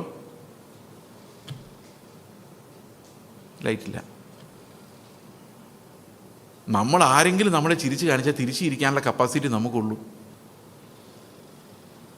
ഒരു ദുഷ്ടനെ നോക്കി, എന്നെ തല്ലുന്ന ഒരാളെ നോക്കി സ്നേഹത്തോടെ ചിരിക്കാൻ എനിക്ക് കപ്പാസിറ്റി ഇല്ല. കാരണം ഇരുട്ടാവുമ്പം എൻ്റെ ലൈറ്റ് ഓഫ് ആവും. എന്നാൽ ക്രിസ്തു അങ്ങനെയല്ലായിരുന്നു. കാൽവരി ക്രൂശിലെ കൂരിരുട്ടിലാണ് യേശുവിൻ്റെ നീതി ഏറ്റവും ഭയങ്കരമായിട്ട് പ്രകാശിച്ചത്. അതുകൊണ്ടാണ് 3.5 വർഷം കൂടെ നടന്ന ശിഷ്യന്മാർക്ക് കർത്താവ് രണ്ടാമത് വരുമെന്ന് അറിയില്ലായിരുന്നിട്ടും 3 മണിക്കൂർ ക്രൂശിൽ കിടന്ന കള്ളം പറഞ്ഞത് നീ രാജ്യത്വം പ്രാപിച്ച് മടങ്ങി വരും. കാരണം അവൻ കണ്ടത് ഈ നീതി തിളങ്ങുന്നതാണ് ആ ഇരുട്ടത്ത്. കർത്താവ് ഒരു ദിവസം ജെറുസലേമിലേക്ക് പോയപ്പോൾ അവന് വിശന്നപ്പോൾ വഴിയരികിൽ ഒരു അത്തിമരത്തോട് പഴം ചോദിച്ച കാര്യം അറിയാലോ. അപ്പോൾ എനിക്ക് ആദ്യം ചെറുപ്പത്തിലേക്ക് ഇത് വായിക്കുമ്പോൾ എനിക്ക് കർത്താവിനോട് വിഷമം തോന്നുമായിരുന്നു. എൻ്റെ കർത്താവ് പാവം അത്തിമരം സീസൺ അല്ലാത്ത സമയത്ത് പോയി പഴം ചോദിച്ചിട്ട് അതിനെ ശപിച്ചിട്ട് പോന്നു. പിന്നെ ആലോചിച്ചപ്പോൾ കർത്താവ് എപ്പോഴും അങ്ങനെയാണ്, സീസൺ അല്ലാത്തപ്പോഴേ ഫലം ചോദിക്കുള്ളൂ. എന്നോട് ഇപ്പോൾ വന്നിട്ട് ചേസ് എന്തിനാണ് നിൻ്റെ ഫലം ചോദിക്കത്തേ ഇല്ല. കാരണം ഇപ്പോൾ ഫലം പുറപ്പെടുവിച്ചുകൊണ്ടിരിക്കുകയാണല്ലോ. കുറേ കഴിഞ്ഞ് എൻ്റെ അടുത്ത് എൻ്റെ ശത്രു വരുമ്പം, എൻ്റെ മുഖം വാടുമ്പം കർത്താവ് ചോദിക്കും എന്തിനാണ് നിൻ്റെ ഫലം. അപ്പം ഞാൻ പറയും ഇപ്പോൾ സീസണല്ല, അവൻ പോകട്ടെ, ഞാൻ കാണിച്ചു തരാം എൻ്റെ ഫലം. കർത്താവ് പറയും ഇങ്ങനെയുള്ള ഫലം പരിപാടി എനിക്ക് വേണ്ട, എല്ലാ കാലത്തും ഫലം കൊടുക്കുന്നതാണ്. ആത്മാവ് അങ്ങനെയാണ്, ക്രിസ്തു അങ്ങനെയായിരുന്നു, എപ്പോഴും ആ ഫലം ഉണ്ടായിരുന്നു. ഈ ജീവനാണ് നമുക്ക് വേണ്ടത്. നമ്മൾ ഭയങ്കര പാടുപെടും, അല്ലേ? ശരിയല്ലേ? അപ്പോൾ ദൈവം തരുന്ന ധനം, ദൈവം തരുന്ന ജീവൻ്റെ ഡെപ്ത് എന്താണെന്ന് ആലോചിച്ച് നോക്കിക്കഴിഞ്ഞാൽ നമ്മുടെ ഇന്നത്തെ ഈ ലൈഫ് ഒന്നുമല്ല. നമുക്ക് ആ വലിയ ജീവൻ്റെ സമൃദ്ധിയിൽ നടക്കാൻ, അവനെ വിശ്വസിക്കുന്നവർക്ക് ജീവൻ്റെ സമൃദ്ധിയുണ്ട്. തൻ്റെ ആടുകൾക്ക് വേണ്ടി ജീവനെ നൽകുവാനും അതിനെ സമൃദ്ധിയായി നൽകുവാനുമാണ് കർത്താവ് വന്നിരിക്കുന്നത്. അപ്പോൾ ഒരാൾ തിരിച്ച് തല്ലിയാലും അങ്ങോട്ട് പോയി കെട്ടിപ്പിടിച്ചിട്ട് ഐ ലവ് യു എന്ന് പറയാൻ പറ്റുന്ന ഒരു സ്നേഹം, ഒരു സമൃദ്ധി, പ്ലെൻറ്റിനെസ്, അത് നമ്മുടെ ഹൃദയത്തിൽ ഉണ്ടാകുന്നുള്ളതാണ്. അതാണ് ക്രിസ്തുവിൻ്റെ ജീവൻ്റെ പ്രത്യേകത. ഇതിനു വേണ്ടി ദാഹം തോന്നുന്നുണ്ടോ? അതോ എൻ്റെ ശത്രുക്കൾ താളടിയാകുന്നത് നോക്കിയിരിക്കണം? ഈ പഴയ നിയമത്തിലെ സങ്കീർത്തനൊന്നും വ്യാഖ്യാനിക്കാതെ വായിച്ച് ശത്രുക്കളെ ഇസ്രായേൽ ബോംബിടുമ്പം നമ്മുടെ ഉള്ളിൽ ഇങ്ങനെ രണ്ടെണ്ണം പൊട്ടട്ടെ എന്ന് ചിന്തിക്കരുത്. That's not biblical. കരുണ എന്ന് പറഞ്ഞ നമ്മൾ അങ്ങോട്ട് വരും. ഇനി ഈ ജീവൻ നമ്മൾ എങ്ങനെ പ്രാപിക്കും? യോഹന്നാൻ്റെ സുവിശേഷം 6-ാം അധ്യായത്തിൽ കർത്താവ് പറയുന്നു, എൻ്റെ ശരീരം ഭക്ഷിക്കുകയും എൻ്റെ രക്തം പാനം ചെയ്യുകയും ചെയ്യുന്നാൽ നിനക്ക് ജീവനുണ്ട്. അപ്പോൾ ജീവൻ പ്രാപിക്കാൻ എന്താ ചെയ്യേണ്ടത്? യേശുവിൻ്റെ ശരീരം ഭക്ഷിക്കുകയും. ഇത് കേട്ടപ്പോൾ ശിഷ്യന്മാർക്ക്, ഈ യഹൂദന്മാർക്കെല്ലാം ഭയങ്കര ദേഷ്യം വന്ന് കർത്താവാണ്. കാരണം ഇറച്ചി തിന്നാനും രക്തം കുടിക്കാനും അതൊക്കെ മനുഷ്യൻ്റെ പറഞ്ഞു കഴിഞ്ഞാൽ എല്ലാവർക്കും ഇടർച്ചയാവും. അവർ ഒത്തിരി പേര് ഇട്ടിട്ട് പോയി. പക്ഷെ ഇട്ടിട്ട് പോകുന്നതിന് മുമ്പ് കർത്താവ് ഒരു കാര്യം പറഞ്ഞായിരുന്നു, ആത്മാവ് ജീവിപ്പിക്കുന്നു. 63-ാം വാക്യമാണ്. ആത്മാവ് ജീവിപ്പിക്കുന്നു, മാംസം ഒന്നിനും ഉപകരിക്കുന്നില്ല. ഞാൻ നിങ്ങളോട് സംസാരിച്ച വചനങ്ങൾ ആത്മാവും ജീവനുമാകുന്നു, അത് മാംസവും രക്തവും അല്ല, ആത്മാവും ജീവനുമാണെന്ന് കർത്താവ് പറഞ്ഞ ശേഷമാണ് അവർ പോയത്. അപ്പോൾ ഞാൻ കർത്താവ് ചോദിച്ചു, എന്താ കർത്താവ് ഇട്ടിട്ട് പോകാനുള്ള കാരണം? ആത്മാവും ജീവൻ എന്ന് പറഞ്ഞൊക്കെ നല്ല കാര്യങ്ങളില്ല, അവർക്ക് എന്താ അത്ര ദേഷ്യം വന്നത് കേട്ടപ്പം? അപ്പോൾ കർത്താവ് പറഞ്ഞു, മാംസം കൊണ്ട് ഒരു ഉപയോഗവുമില്ല. അല്ലേ? വചനം അങ്ങനെയല്ലേ പറയുന്നത്? അപ്പോൾ നമ്മൾ പ്രവൃത്തി എന്ത് ചെയ്താലും നമ്മുടെ മാംസം കൊണ്ട് ചെയ്യുന്ന ഒന്നിനും ഒരു പ്രയോജനമില്ല. നീ ന്യായപ്രമാണം മുഴുവൻ അനുസരിച്ച് നീതി മുഴുവൻ ചെയ്തു, പൗലോസ് പറഞ്ഞ പോലെ ന്യായപ്രമാണത്തിൽ നീതി സംബന്ധിച്ച് അനിന്ദ്യനായി, എന്നിട്ടും ഒരു പ്രയോജനമില്ല, ഒരു പ്രയോജനമില്ല. അപ്പോൾ യഹൂദന്മാർക്ക് അത് ദേഷ്യം അത് കേൾക്കുന്നത്. അടുത്ത വാക്യം എന്താണെന്നറിയോ? ആത്മാവ് ജീവിപ്പിക്കുന്നു. അപ്പോൾ കർത്താവ് എന്നോട് പറഞ്ഞു, നീ എന്ത് ചെയ്താലും നീ മരിക്കും. ഇതൊരു സ്റ്റേജിൽ വെച്ചാട്ടോ കർത്താവ് എന്നോട് സംസാരിക്കുക. അതിനുശേഷം ഞാൻ ഈ കുറിപ്പടി എഴുതുന്ന പരിപാടി നിർത്തിയത്. അപ്പോൾ ഞാൻ ചോദിച്ചു, ഞാൻ മരിക്കുമോ? അപ്പോൾ കർത്താവ് പറഞ്ഞു, നീ മരിക്കില്ല, കാരണം നിൻ്റെ സ്ഥാനത്ത് ഞാൻ മരിച്ചിട്ടുണ്ട്. പെട്ടെന്ന് എൻ്റെ ഉള്ളിലേക്ക് സ്ട്രൈക്ക് ചെയ്തു. അപ്പോൾ ആത്മാവ് എന്തിനാണ് വരുന്നതെന്നറിയാം? എൻ്റെ സ്ഥാനത്ത് കർത്താവ് മരിച്ചു, അപ്പോൾ എനിക്കിനി ജീവിക്കാനൊരു സ്ഥാനമില്ല. അവൻ്റെ ആത്മാവിന് എനിക്ക് തന്നത് അവൻ്റെ സ്ഥാനത്ത് ഞാൻ ജീവിക്കാൻ വേണ്ടിയാണ്. എത്ര പേർക്ക് മനസ്സിലായത്? അപ്പോൾ ഒരു നീതിക്ക് വേണ്ടി ദാഹിക്കുന്ന ഓരോരുത്തരും എപ്പോഴും അന്വേഷിക്കുന്നത്, യേശു ആയിരുന്നെങ്കിൽ എന്ത് ചെയ്യുമായിരുന്നു? What would Jesus do? ഇത് അതുപോലെ പെർഫെക്റ്റ് ആവാൻ നമുക്ക് പറ്റുന്നില്ലെങ്കിലും നമ്മുടെ ഉള്ളിലുള്ള ദാഹവും വിശപ്പും യേശുവിനെ പോലെ ആകാനുള്ള ആ നീതിക്ക് വേണ്ടിയുള്ള, ദൈവരാജ്യത്തിൻ്റെ നീതിക്ക് വേണ്ടിയുള്ള വിശപ്പും ദാഹവും നമ്മുടെ ഉള്ളിൽ സൃഷ്ടിക്കുവാൻ ഈ ദാരിദ്ര്യത്തിന് കഴിയും. അപ്പോൾ കർത്താവിൻ്റെ വെളിപ്പാടിലൂടെ നമ്മൾ എന്താ നേടുന്നത്? ക്രിസ്തുവിനെ നേടുവാനുള്ള ദാഹമാണ്. അതാ പൗലോസ് പറയുന്നത്, ഞാൻ ക്രിസ്തുവിനെ നേടേണ്ടതിനും ന്യായപ്രമാണത്തിനുള്ള നീതിയല്ല, ക്രിസ്തുവിൽ വിശ്വസിക്കുന്നവർക്ക് ദൈവം നൽകുന്ന നീതി തന്നെ ലഭിച്ച് അവനിലിരിക്കാൻ വേണ്ടി ഞാൻ എല്ലാം വിട്ട് ചവറം എണ്ണി ഓടുന്നു. അത് ഞാൻ പണ്ട് വിട്ട് കളഞ്ഞത് എനിക്കിപ്പോൾ ഓർക്കുമ്പം ഒന്നും കൂടെ സന്തോഷം. കുറച്ചും കൂടെ നേരത്തെ വിട്ട് കളയാൻ പറ്റിയില്ലല്ലോ, അത്രയേ ഉള്ളൂ. കാരണം എനിക്ക് കർത്താവിൻ്റെ പരിജ്ഞാനത്തിലേക്ക് പോകണമെന്ന് മാത്രമേ ആഗ്രഹമുള്ളൂ. ഇതാണ് ആത്മാവ് നടത്തുന്ന ജീവൻ.